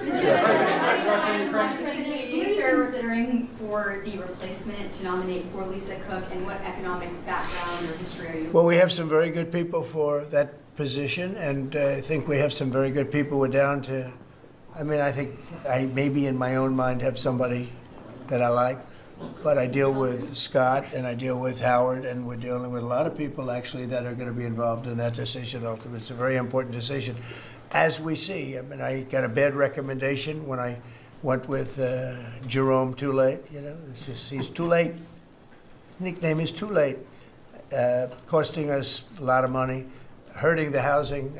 Our housing industry is good, but it could be phenomenal. Most of this country, in economic terms, has been phenomenal. We've never seen anything like it. Because of him and his high interest rates, the housing is less than it could be. We're going to get that straightened out very quickly. He gets out very quickly, fortunately. He's been the wrong guy. Not a bad person, I don't think, but I do think he has motives, by the way, but I don't consider him. I've dealt with worse. But he hasn't done the job. The recommendation from a certain person was not a great recommendation. That person vouched for him, but we're doing a very careful study. We'll see what happens. Look, we just put a very good man in one position. We might switch him to the other. It's a longer term, and pick somebody else, but we're very happy with the person we have in there. And we'll have a majority very shortly, so that'll be great. Once we have a majority, housing is going to swing, and it's going to be great. People are paying too high an interest rate. That's the only problem with housing. We have to get the rates down a little bit, and when we do, it's going to be a tremendous difference. The country is doing so well. It sort of blows through the fact that we have a man who's too late and not doing a very good job. Please, in blue. Mr. President, regarding crime in D.C., something that might help especially ladies is being able to carry. I know you talked about reciprocal carry. Would you like for that to apply here in Washington, D.C.? When you say carry, I assume you're talking about carry what we're talking about, right? In other words, carry a gun. Is that right? Would you like to carry a gun? I would like to, yes, sir. You'd feel a hell of a lot better, right? I absolutely. I agree with you 100%, okay? Okay, great. But I'll tell you, within another couple of weeks, it's hard to believe what's been accomplished in 12 days, but within another couple of weeks, you won't have to carry. You're not going to have to carry. You're going to be safe. People are safe now. The turn has gone fast. I knew it was going to go fast, but this turn has gone really fast. And within a month or two, this is going to be one of the safest places in the country. I have no doubt about it. And we'll do an extension. We'll work with Congress, or I could declare an emergency, but I don't think that's going to be necessary. We'll work with Congress. We're going to be working with Congress. I spoke with our great speaker, and I will be speaking to John Thune, and we're getting tremendous support from Congress, especially maybe here. Everybody wants to see our capital be great. You could say be great again. You know, it's such a beautiful place, but if you have crime, nothing looks beautiful. So, but you won't need to carry a gun, but if you do, Well, I would like it's to going to be know your the choice. option, just in case. Well, a lot of Sure. people feel that. Also in other blue cities, you've got Karen Bass in Los Angeles, Brandon Johnson in Chicago. It seems to be very popular here, the fact that people can walk around, go to restaurants, shop, and Yeah. not have to worry about their safety. If blue city mayors oppose those efforts in their cities, do you anticipate that Democrat voters are going to take it out on them at the... I think so. I think that crime is going to be a big thing. And we are the party, the Republicans are the party that wants to stop crime. We're against crime. The Democrats like crime. I don't know why. I mean, we talk about common sense. I think I got elected on talking about common sense. The border, we have to have a wall. We don't want transgender for everybody. We don't, as I said before, we don't want to have men playing in women's sports. I mean, you see the difference. Weightlifting. Take a look at weightlifting. Take a look at long distance running, where a runner came in 5 hours and 14 minutes ahead of another runner, both champions. One male, one female. It's not fair. It's demeaning to women. It's so bad. But they have another one, and I think this is the beauty of them all. Crime. They're against crime prevention. You can't do that. You can't do that. And I think to myself, I say, is there some game? You know, they're smart people. Is there anybody that could cheat like that in elections is smart, okay? And there's never been in history anybody that could cheat like that. They're smart. They're brilliant in many ways. I say, is there some trick to this? When they say, Trump is in Washington, D.C., stopping crime. He's a dictator. And people are being mugged like your brilliant associate here. I don't know how you're alive. I mean, based on that story, you got very lucky. He didn't just go, all he had to do is this, right? And, you know, it's pretty amazing. So we have something. I think we have two things. I think what Bobby was talking about with respect to drug prices is unbeatable. Nobody else could have done it but us. And I think that crime will be the big subject of the midterms and will be the big subject of the next election. Think of it. They are, instead of saying, Trump's right about crime, it's really bad in Chicago. You have a guy in Illinois, the governor of Illinois, saying that crime has been much better in Chicago recently, and Trump is a dictator. And most people say, if you call him a dictator, if he stops crime, he can be whatever he wants. I'm not a dictator, by the way, but he can be whatever he wants. I think it's going to be a big subject for the midterms, and I think the Republicans are going to do really well. They called it a trap. This Democrat consultant. They said, he's put him in a trap again, because these are all traps. 80-20, but they're not 80-20. They're almost 100-0, all these issues. But I would say that crime is stronger than men playing in women's sports. I think it's stronger than transgender for everybody. It's transgender for everybody, according to them. It's stronger. Of course, this is the cause of it, open borders. Open borders gave us a lot of this crime. So, so they're sort of on an equal footing, I guess. But crime is going to be a very big subject. And you know what he should do if he was smart? Illinois or New York, if they want, or Gavin Newsom, they should call me and they should say, we've got a problem. We could solve with this team, different players, but work the same way, because you'd leave them here. You don't want to take them out and let it go to hell. Everybody's so happy and I bet you walked over here today and you had no fear. Nobody has any fear anymore for the last 12 days. But it would be so smart. Gavin Newsom called me up, say, we have a big problem. We have the Olympics coming up. We want to do well. We have tremendous problems on crime and other things, and would love some help. Chicago in particular, maybe right now. I mean, it's a disaster. It's a disaster. We could solve their problem it's bigger than this, let's say 2 months, okay? Working with their police. I know their police very well. I have a big project in Chicago. I was so proud of it. It's the best site in Chicago. I got it. Nobody else got it. I was happy as hell. That was when I was a real estate guy, and I got it. The Sun Times site, they call it. And I built the building. It's a great building. And I'm so embarrassed when I see the kind of crime stats coming out there. So embarrassed. And if I were a governor, a Democrat governor, or mayor, or anybody having to do, I'd call up President Trump. I'd say, President Trump, we need your help. We saw what you've done in D.C. in a period of 12 days. This is 12 days. We haven't even started. This is going to be so safe. It's going to be the safest place on earth. And we'll do the same thing in Chicago. But I'd like to be asked, as opposed to just going in and doing it. Because, when you go in and do it, then they start screaming, oh, he shouldn't be here. We don't need him. We're doing so well. And then the better we do, they take credit for it. So it's really pretty unfair. Yes, go ahead. Crime, for a lot of victims like myself, a big concern is long-term sustainability. Can you share with the American public about your plan in ensuring that DC is safe in the long term? Longer term, yeah. Well, it's a great question. Number one, we want to stay there for longer than 30 days, as you know. We have an absolute mandate, and I can extend it, but I'd rather not have to declare a national emergency, because by that time, right now there's not an emergency. We've done, as you sort of said yourself, it feels like a different world.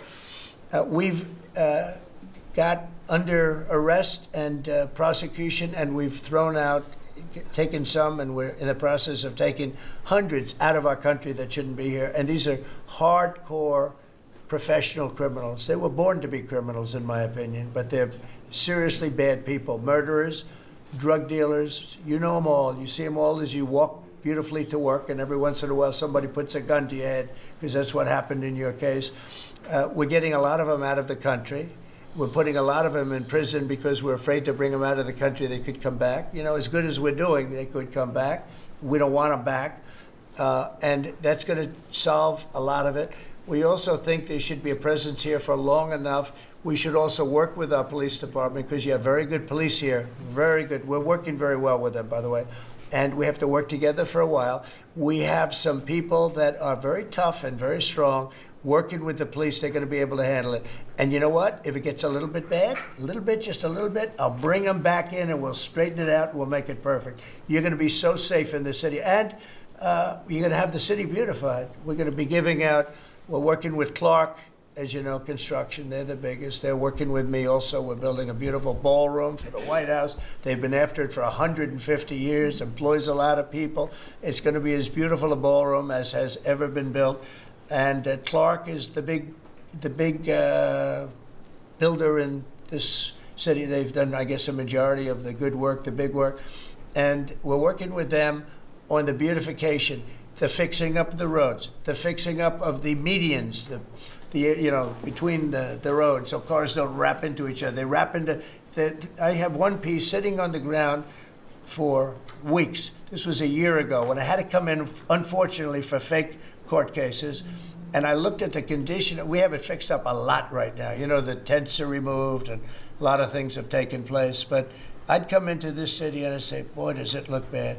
The filth on the roads, the medians were broken and always laying down and nobody would fix them and all of that. Well, we're going to have new medians. We're going to have a nice topping put on the road. We're not going to rip the roads apart and start a construction project that lasts for 2.5 years as they rebuild the road, which they don't have to do. And we're going to have this place so beautiful. That's going to be a part of it. Now, the biggest part is crime, but it's also a part, you know, when you see a dirty city, it's like I told, I don't know, it became the #1 thing viral. I said my father is a smart guy, he's a great guy, he's a loving, wonderful father, but he could be a little on the tough side.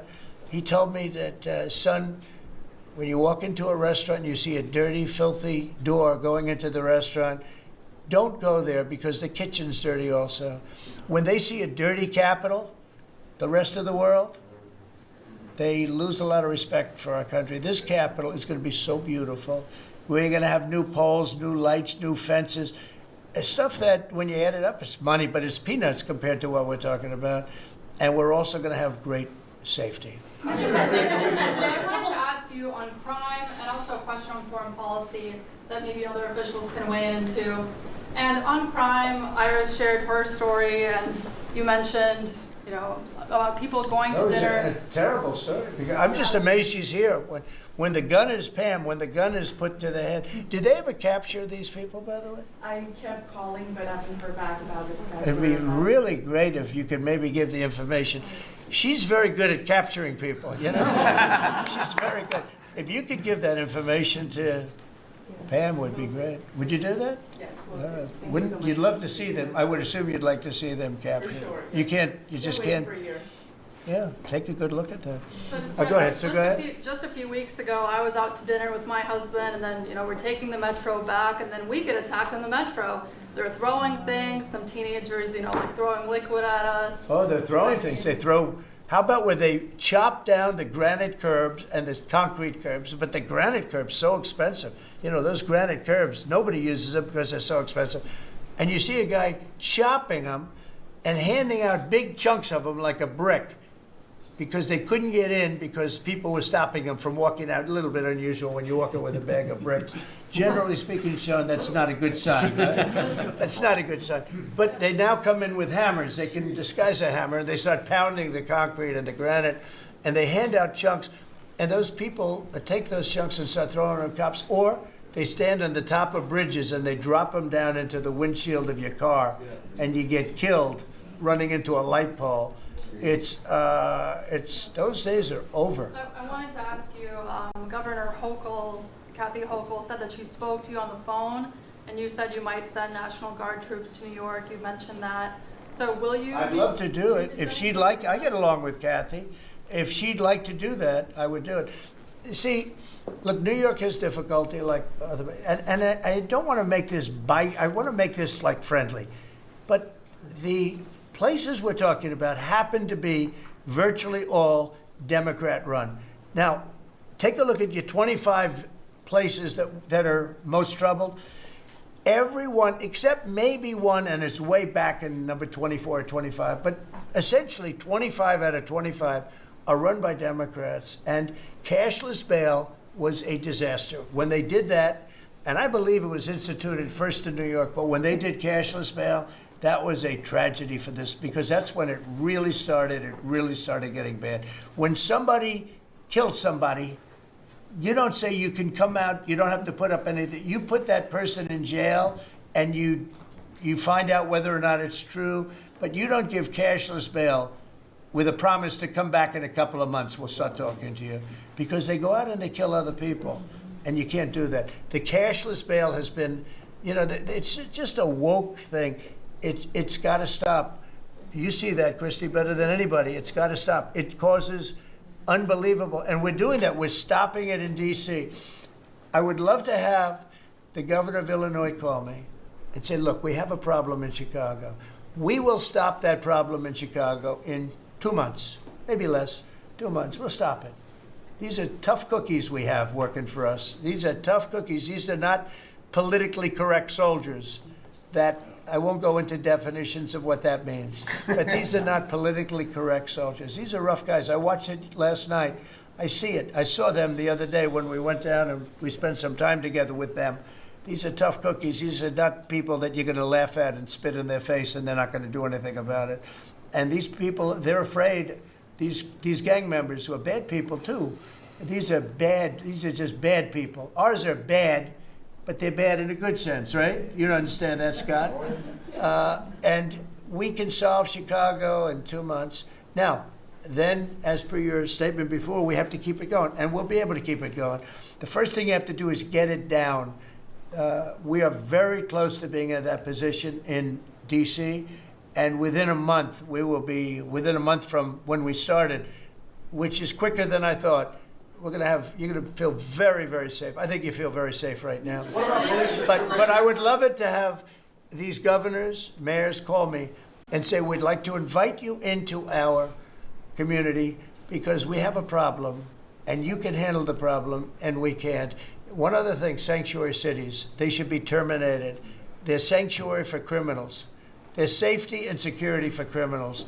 They are very, very bad. And all of these places have big sanctuary cities, and all they're doing is protecting criminals. Okay. About Lisa Cook.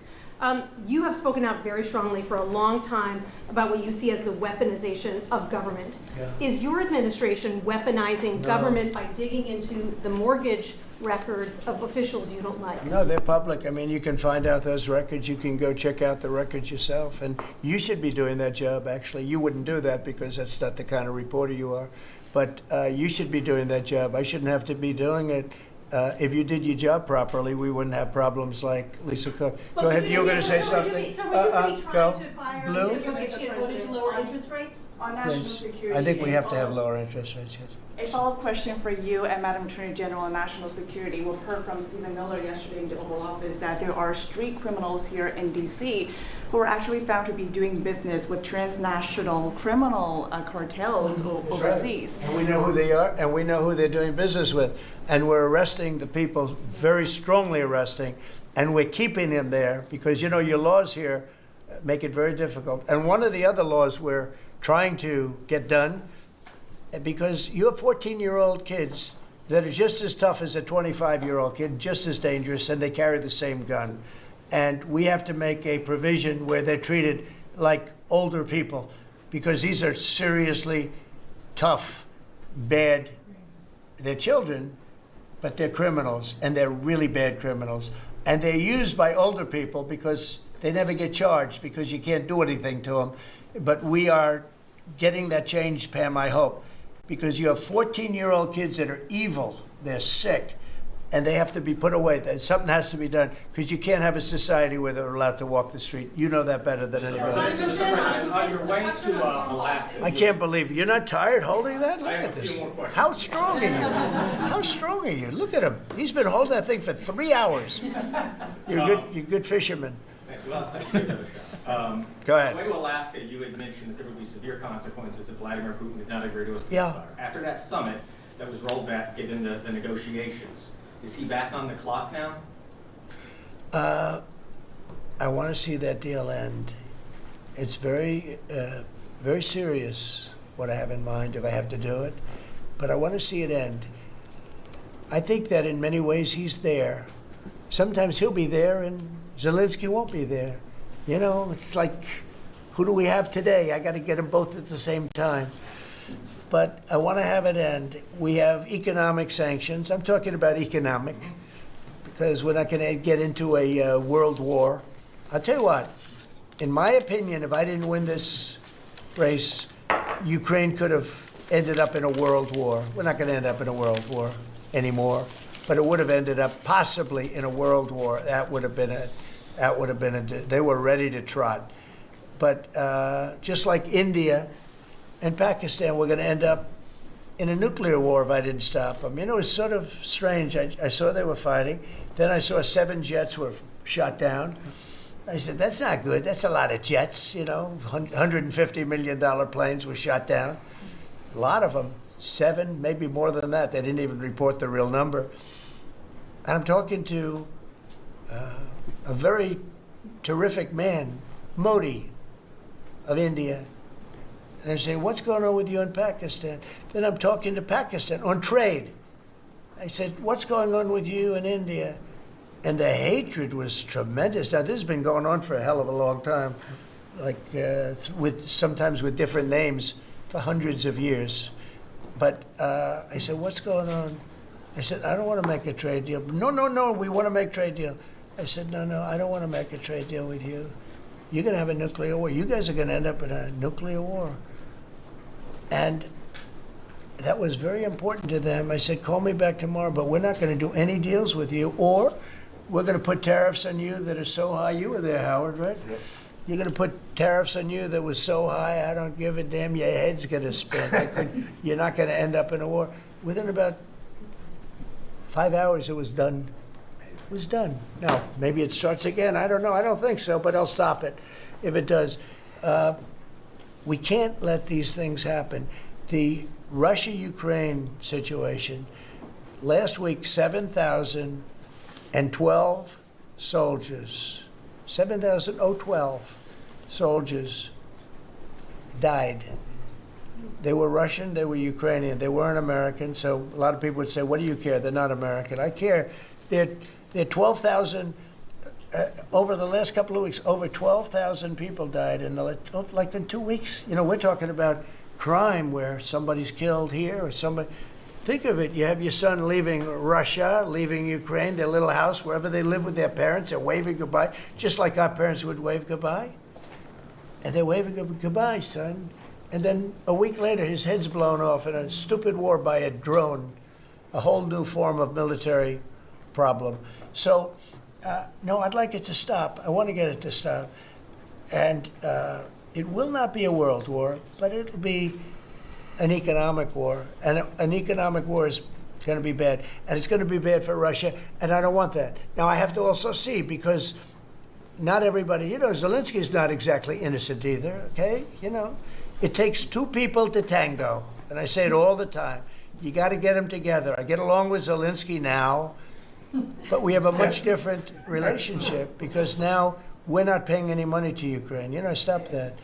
We're paying money to ourselves. What's happening is NATO is buying all of the equipment and paying in full. But even with that, forget about that.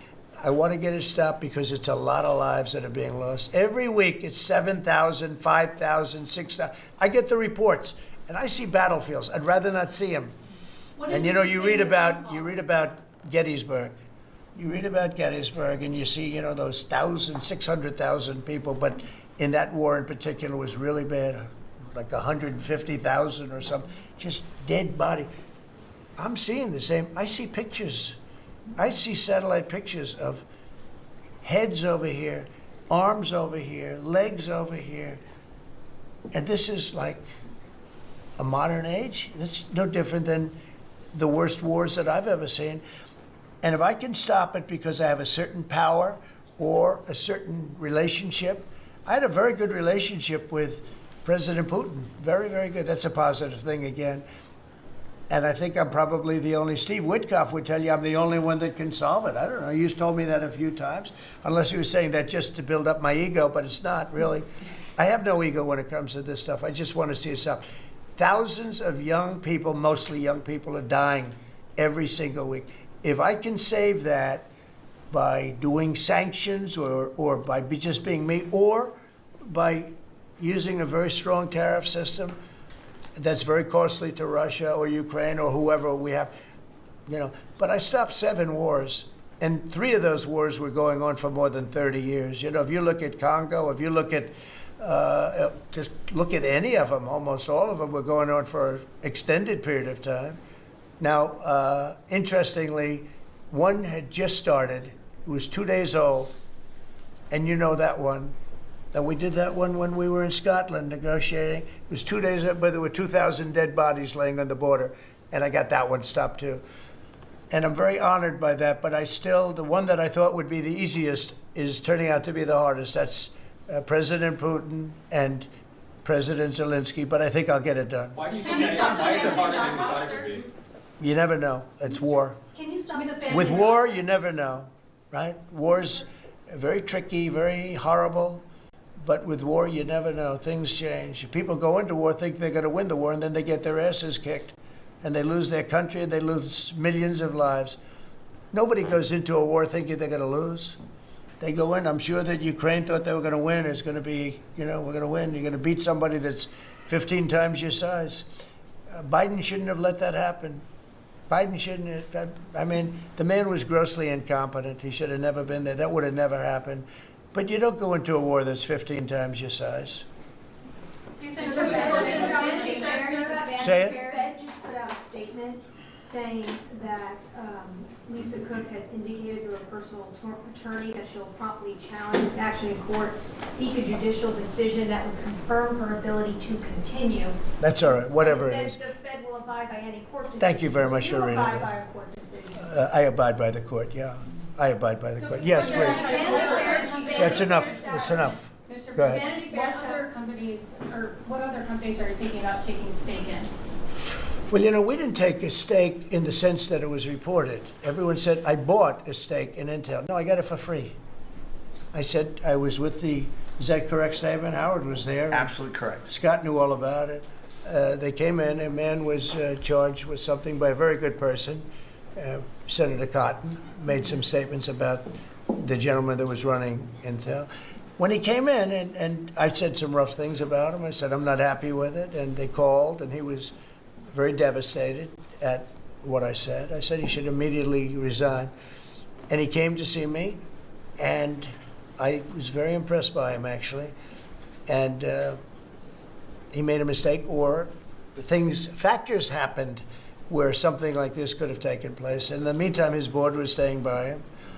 And I said to him, and it took about, I would say, less than 45 seconds. I said, you know what you should do if you're smart? Give the United States of America 10% of your company. And he looked at me and he said, I'll do that. I said, I just made $11 billion for the United States. And we made the deal. I didn't pay, we didn't write a check. Now, I guess Biden, with his stupid CHIPS Act, handed money to all these people that didn't need any money. It didn't do anything. They're giving billions of dollars to everybody. They all have so much money, and they have more money. But there's no commitment that you had to build. They just took all this money. It's the stupidest thing I've ever seen. See, with tariffs, they have to come in, because if they don't come in, they can't sell into our country. So it's power, and you don't have to give up any money. But I said to him very simply, I'm glad we're straightening this out, because everyone thinks I bought in. No. I said, it would be great, we'd be a great partner for you, and I want to see Intel do well. Intel was a great company, and it can be a great company again. But I said, I think it would be good if we own 10% of your company. He said, I'll make that deal. And it happens to be worth $11 billion. So we made $11 billion for the country, and then I was criticized by some of the fake news media. That's not the American way. Actually, it is the American way. Now, if I can help other countries or do those deals with others, I would do that. I think it's great. It's good. Builds up our balance sheet. Let me tell you, our country is becoming very rich again. You don't see it. When the CBO came out on Friday and said, we just found $4 trillion, and that goes to reduce our deficit, $4 trillion, and it was from the tariffs. Our country is becoming very, very rich again. I hope you get used to it. You're going to have to get used to it. In addition to reducing the deficit, any update on your previous talking about potentially giving Americans a tariff rebate check? Well, we have a lot of money coming in, rebate check for the Americans, and it's coming in at tremendous numbers. Don't forget, I would say, Scott, we probably are talking about right now 50%, maybe even less than that. With all the money you're hearing is coming in, you're talking about, a lot of it hasn't kicked in yet. And when it really kicks in is in 2 years when these plants are built and opened and the money starts pouring in, right? But, there's a concept of making you could call it a dividend, as we would say, making a dividend to the people in this country who have had to suffer through stupid leadership. and they paid a lot of taxes and they got nothing for it, or they got attacked like you were, okay, for it. No, there's a possibility. Primarily, we want to pay down debt, but there's a possibility that we take a piece of it and pay some, make a dividend to the people. Mr. President, and I have a question for Steve Witkoff, if I may. Yeah. This past weekend, Sergei Lavrov was saying that Putin will not sign a peace deal with Zelensky because Russia views him as illegitimate. I'm just wondering if the Russians had been relaying this to your team, if they view Zelensky, as a leader worth signing a peace deal with, if they will go to the table. Doesn't matter what they say. Steve can answer, but I can answer too. Doesn't matter what they say. Everybody's posturing. It's all bullshit, okay? Everybody's posturing. Steve, do you have a different answer? I agree with you, sir. In this city, there are 500 people short on the police department, Metro Police. In New York City, it's 3,000. In Chicago, it's 1,300. Would they have had to bring in troops from the National Guard if the police departments in this country were fully staffed? Defund the police. How bad did that turn out for America? It's an interesting question. I was surprised when I heard how many police were here. It's not a really big area. And I think they said they're down to 3,200 police or something like that. I said, that's a lot of police. And I was a little bit surprised because to me that's a big force. And it's not a big area, but it is what it is. There's a lot of crime. You have a lot of, don't forget, you have a lot of police that weren't allowed to do their job. When I came in, as you remember, we made tremendous strides in a little conflict that we had going at the time because I allowed our military to make the decision. I said, you can make any decision you want. I gave it to the colonels in the field. I gave it to the captains in the field. You remember that where everything went through Biden, meaning one of the people, and everything went through Obama before him. Everything went through. They had to make the decision as to whether or not to attack the Taliban. So they'd find 30 people together. They'd call up Washington, and they'd go to a political hack who knew nothing about it. My first night, I got that same call. They called me, and they said, we have I got a call at 3 o'clock in the morning because I listened to their system, and they were calling me, and they were asking me whether or not they could attack a group of people having to do with what war I'm talking about. And I said, I know nothing about this. Wait a minute. And then I said, who is he? Let me speak to the people calling. They're calling from Afghanistan. And I said, let me speak to the people. I want to speak to them. And it was a colonel. I said, where'd you go to school, Colonel? I went to West Point, sir. Were you a good student? I was, sir. I was a very good student. So you're calling the White House to ask for permission to attack, and by the time you get the answer, how long does it take? Sometimes 2 or 3 weeks. So by the time you get the answer, the people that you want to attack have already left, right? He said, how did you know that, sir? I said, let me ask you, so you're a good student, you went to West Point, and you love the military, right? Yeah. You make the decision. And I gave all those guys that went to all these great schools, and they're all military people, I gave them the right to make their own decision, and we kicked ISIS's ass.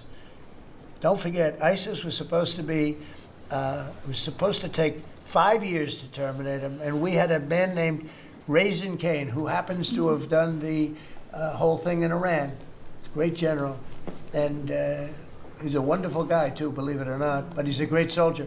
We let them do their work, and we defeated ISIS. We defeated everybody. Every fight that we had militarily that I had, I won. And I let these great soldiers do some make a mistake, I guess. But like this colonel, I'll never forget it. Where did you go to school? I went to West Point, sir. I did ask him a question. I like good students as opposed to bad students. He said, I was a good student, sir. And I said, you do what's necessary. And, I don't want to sound overly vicious, but he wiped out the entire group of very bad people that want to kill us. So you have to let them do their job. In Washington, they're not allowed to do their job, okay? They're not allowed. You have great police. You have great police, but they're not allowed. Hello. Go ahead. On Congress, Mr. President, would you be open to a year-long continuing resolution? I'm always open to whatever is necessary. Look, here's the problem in Congress. You have Democrats that will never vote for anything. I could say that we're going to lower your taxes by 50%. We're going to guarantee you free cities, safe cities. Nobody will ever get touched, molested, beat up, shot in the head. We're going to give you the greatest country ever. We need your vote. And they won't vote. And they do it in unison. The only thing they do good is cheat on elections and unite. You know why they unite? Not because they're good or they're loyal people. They unite because they're afraid. They're afraid of the radical left. And you can't get their vote. So we have a vote coming up at the end of September. And I think we're going to pass it because we have the majority. And I think almost every Republican will vote for an extension. Because no matter what deal you make with these people, look at Schumer. He made a deal a year and a half ago. And after making the deal, he's been almost run out of the party. He's not the same man. He's not the same man. He's finished. He aged 20 years. He's become a Palestinian, by the way. We call him our great Palestinian senator. But Chuck Schumer, and I wrote him a letter. I said, Chuck, that was really great. Thank you very much. And somebody gave the letter to the press, not me. And he was destroyed because they thought I was being sarcastic, and I wasn't. He made a great decision. It kept our country open. It was a positive. But you can count on almost no vote. I mean, I see things. I'll give you an example, crime. So we're going to pass a bill to stop crime. We may not get one Democrat vote, okay? We may not get one. So when you say continuing resolution, I guess so, and it's going to be passed exclusively by Republicans. On farm Mr. President, visas, why do you use you mentioned in Palestinian Iowa that you derogatory wanted to see sir? some changes to the H-2A visa program for farm workers. Right. You mentioned in Iowa that you want to see changes. Do you want to see that before the fall harvest? Well, I love both groups, and we take care of our farmers, and we also take care of the people that want bad people out of our country. And we're working on something that's going to work really well. We take care of our farmers, but we also have to take care of those people that voted for me because they don't want criminals in our country. And we're working on something where we can take care of both. Mr. President, you were talking about the CBO report that two of your cabinet members were talking about. I remember back on Liberation Day, many of us reporters covered your detractors, people saying that it was going to explode the deficit and therefore explode the debt. Who all has called you to say I was wrong? That's very good. You know the answer to that. Okay, yeah, please go ahead. Governor Pritzker said yesterday that at a press conference that he would encourage nonviolent resistance to the National Guard if they were sent to Chicago. What's your response to that? He said what? That he would encourage nonviolent resistance if the National Guard is sent to Chicago. Look, this guy doesn't know what resistance is or nonviolent resistance is. He's a bad politician. It's amazing. I mean, if he didn't have the money, he wouldn't get any votes because there's no compelling reason to vote for him. The guy's a major loser. But it would be nice if he would call me. I would change my mind immediately. He said, you know, because everybody knows Chicago is a hellhole right now. Everybody knows. It's not like he's saying, Chicago has much better numbers, right? Well, what's much better? You mean 100 people are going to be murdered? It's going to be much more than that. So I would have much more respect for Pritzker if he'd call me up and say, I have a problem. Can you help me fix it? I would be so happy to do it.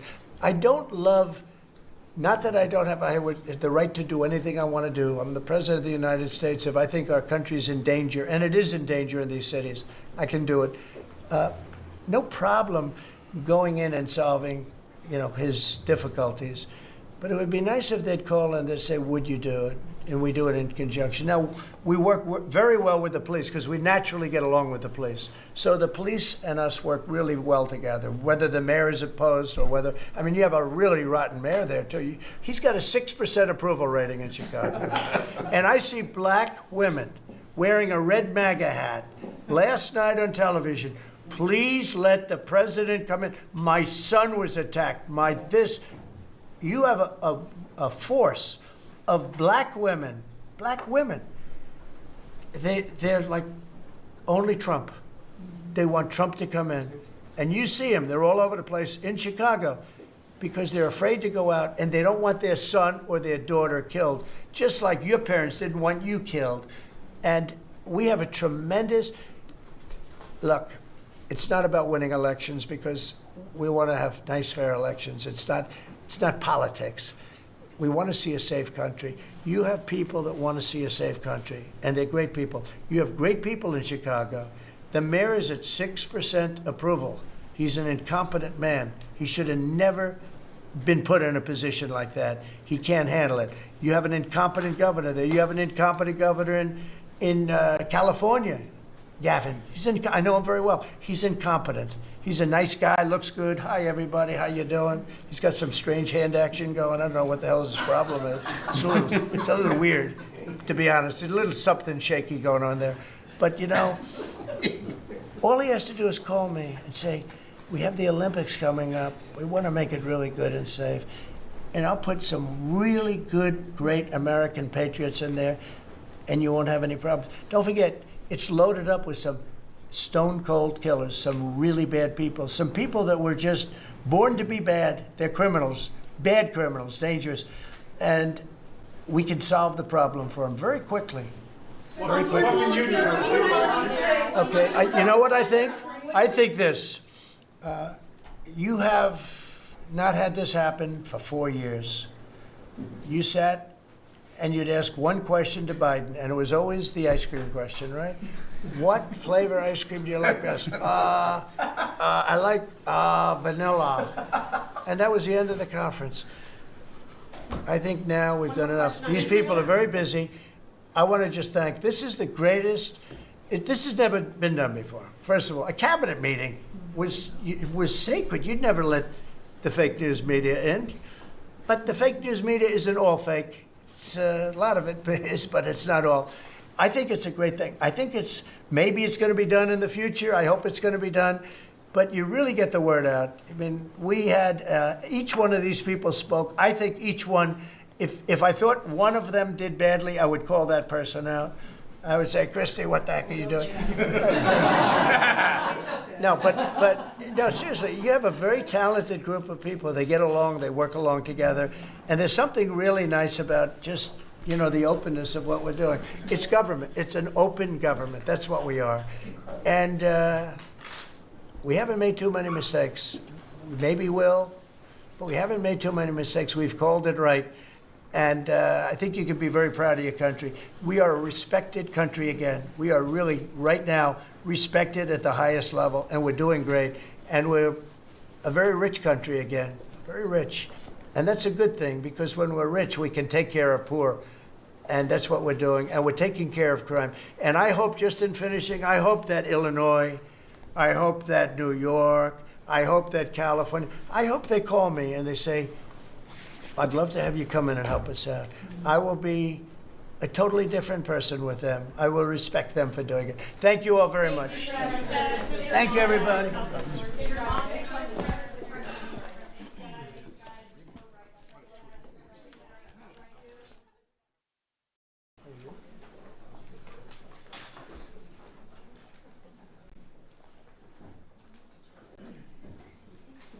Hello, thank you very much. Are you all set? You all ready? Nice group, big group. But I want to thank you all for being here as we prepare to celebrate Labor Day, when we honor the incredible hardworking men and women of our country, which is doing very well, I have to tell you.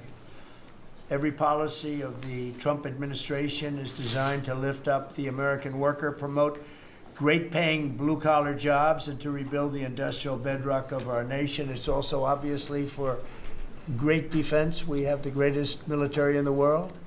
We rebuilt it largely in my first term. Some of it was stupidly given away to Afghanistan. For what reason? Nobody can figure that one. But it was still a relatively small amount of what, you know, if you compare. The concept of what they did, however, is just incredible. But the country is doing well. We're respected all over the world like never before, probably. We went to NATO, as you know, and they went from 2% to 5% of GDP. Nobody expected that, and the difference is they didn't pay the 2 and they paid the 5. So, and as you know, we are selling a tremendous amount of equipment to NATO. We're not spending any money, we're making money, but I don't want to talk about making. I want to talk about we're no longer involved with funding Ukraine, but we are involved with trying to stop the war or the killing in Ukraine. So we're selling missiles and military equipment, millions and millions, and ultimately billions of dollars to the NATO people, where I'm very friendly and we have a great relationship. But that was an amazing trip. So they're funding the entire war. We're not funding anything. I think it's an important point to make because a lot of people don't understand that. And we will continue to do that. And we're trying to get as much as we can for them. They want the American product. The American military product is by far the best in the world, and that's what they want to get. They have lots of options, but that's what they want to get. So the factories are doubling up and tripling up where they make the Patriots and other because there's been decreases, tremendous decreases with, thanks to Doug and Chris, some of the people, the great job they've done with energy. Thank you very much. And Chris, thank you very much. I see you down close to $60 a barrel, and you'll be breaking that pretty soon. And that has a huge impact. So we have groceries are down. Energy is way down. Energy is way down. It was $4 and $5 for a gallon of gas. Think of that for gasoline. And now it's probably $2.25. There are some places it's $2. It broke $2 at a couple of locations in the South. In places like California where they charge such high taxes, it's higher, but it's still much lower than what it was a year ago. So energy's way down. Groceries are way down. Eggs are way down. Thank you very much, Madam Secretary. You've done a great job. Appreciate it. When we came in, the eggs were through the roof. They were 4 times higher than they've ever been. And my first question from you people were, what are you going to do with eggs? I said, what's the problem with eggs? That was caused by Biden, or whoever was operating the auto pen actually caused it, I guess, because I don't think he knew too much about eggs. Factories are booming compared to before I took office. Domestic auto production is going to be, it's going to be so thrilling in 2 years when you see the numbers, because they're building plants all over the country. They're all coming in because of tariffs. They don't want to pay the tariffs. And if they build their plant here, they don't pay the tariffs. And they're pouring into our country, and you know about AI and you know about but the auto plants, that's the good old-fashioned stuff that I love. The auto plants are pouring into the United States of America. They're coming from Mexico, they're coming from Canada, and they're coming from Europe, all over Europe. And it's been pretty amazing. So factories are booming. And when they actually open, right now they're booming in terms of construction. This is something given to me by Mark Zuckerberg. And you'll see this is AI now. These are, I never understood. I said, well, because I built shopping centers, and for $50 million, you can build a very nice shopping center. So I never understood when they said $50 billion for a plant. I said, what the hell kind of a plant is that? But when you look at this, you understand why it's $50 billion. So this is one he's building in Louisiana. That's Meta, Facebook, as people understand it to be. But look at that. That's the size of Manhattan.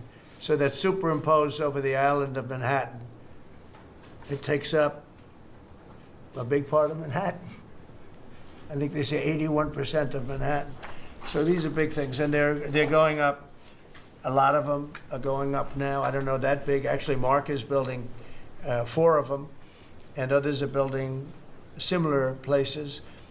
And when these things open up, I'll tell you what, our country, we're leading China now in AI, substantially leading China. And the reason is because we're letting them build their own electrical facilities. We would need double the energy that if you take all of the electricity that we produce right now in this country, you'd have to multiply it times 2 or maybe 3 times. So 3 times more than we have right now for everything, to operate your toaster and everything else, okay? 3 times more. And the way we are able to succeed, because China goes out and builds these massive plants. They're right now building 58 coal, in this case, almost all coal-fired plants. And coal is back with this country too, by the way. There's a reason they use it, because it's good. It works for them. And we call it clean coal. We don't call it coal. We call it clean, even very clean coal. But we have coal going up. We have nuclear going up. Nuclear is very much in vogue now. It's safe. and inexpensive and great. We don't allow windmills. We're not allowing any windmills to go up. I mean, unless there's a legal situation where somebody committed to it a long time ago, we don't allow windmills. And we don't want the solar panels that I was speaking with the secretary about, because they take up, you know, thousands of acres of our farmland. You see these big ugly patches of black plastic that comes from China. And the solar is, you know, I like solar in some ways, but for firing up your big plants, it doesn't work. It's very unstable, but it really takes up your farm. The farmers are saying, you know, they're building these massive blotches in the middle of the fields all over the country. It's so crazy. It's so crazy. So we're not heavy into that at all.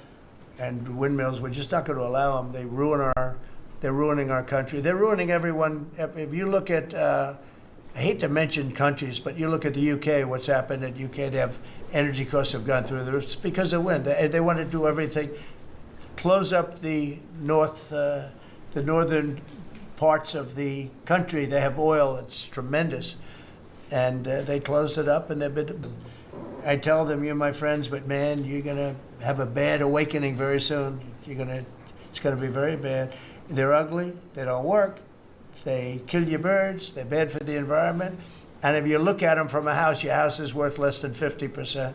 So I'm trying to have people learn about wind real fast, and I think I've done a good job, but not good enough, because some countries are still trying, and they're destroying themselves. Those are countries that are really destroying themselves. I hope they get back to fossil fuel, because right now, Chris, whether we like it or not, fossil fuel is the thing that works, and then you can add nuclear with it and other things, but fossil fuel is what works if we're going to fire up those big monster factories. But if you look at comparing everything before I took office, domestic auto production is up 18,000 cars a month. And we haven't even started yet, because a lot of these plants aren't built. It's up 18,000 because Ford, General Motors, and a couple of others, Stellantis, they're taking their existing plants, and they're, as quickly as they can, they're adding on to them. So when their plants open, because they're building big, modern, beautiful auto plants, but think of that, we're up 18,000 cars a month, and essentially all they've done is try and utilize their space correctly as their big plants open up. It's going to be, I hope they remember that it was this way. I hope this table gets a lot of the credit for what's happening. It gets all of the credit, because this would have never happened. We were going out of business in every way. We were losing. All the car plants were leaving this country. Now they're all coming back in, and they are coming from Canada, and they are coming from Mexico, but they're coming from Germany. They're coming from all over the world. Domestic steel production is up by 100,000 tons of steel a week. We have a 50% tariff on steel, aluminum, and various other things. Copper just got brought into the picture, and that means people are going to want to make steel here. We just made a deal with U.S. Steel. As you know, we have an outside company come in, spend $17 billion on building new plants, new everything. It's great, and it stays right here in America. So we're doing amazingly well on steel, and domestic oil production is up by more than 300,000 barrels a day. That's a lot of barrels, and you're going to be talking about that in a second, I think, Chris and Doug. These two people have done a fantastic job, and we have the oil price down to about $62 a barrel. So just so you understand, because a lot of you like to talk about costs and prices, but I watch so much fake information. Product costs are down. Energy is way down. Energy brings things down. You know, with energy, that's what happened with Biden. He stopped our program, and then he went back to it when he realized that it looked like you're going to be paying numbers that nobody's ever seen, like $7 a gallon. You're going to pay $7 a gallon. They were up to $7.5. So then he immediately went back to the Trump plan that they terminated, but it was too late for them. It was too late. They blew it. They had a great thing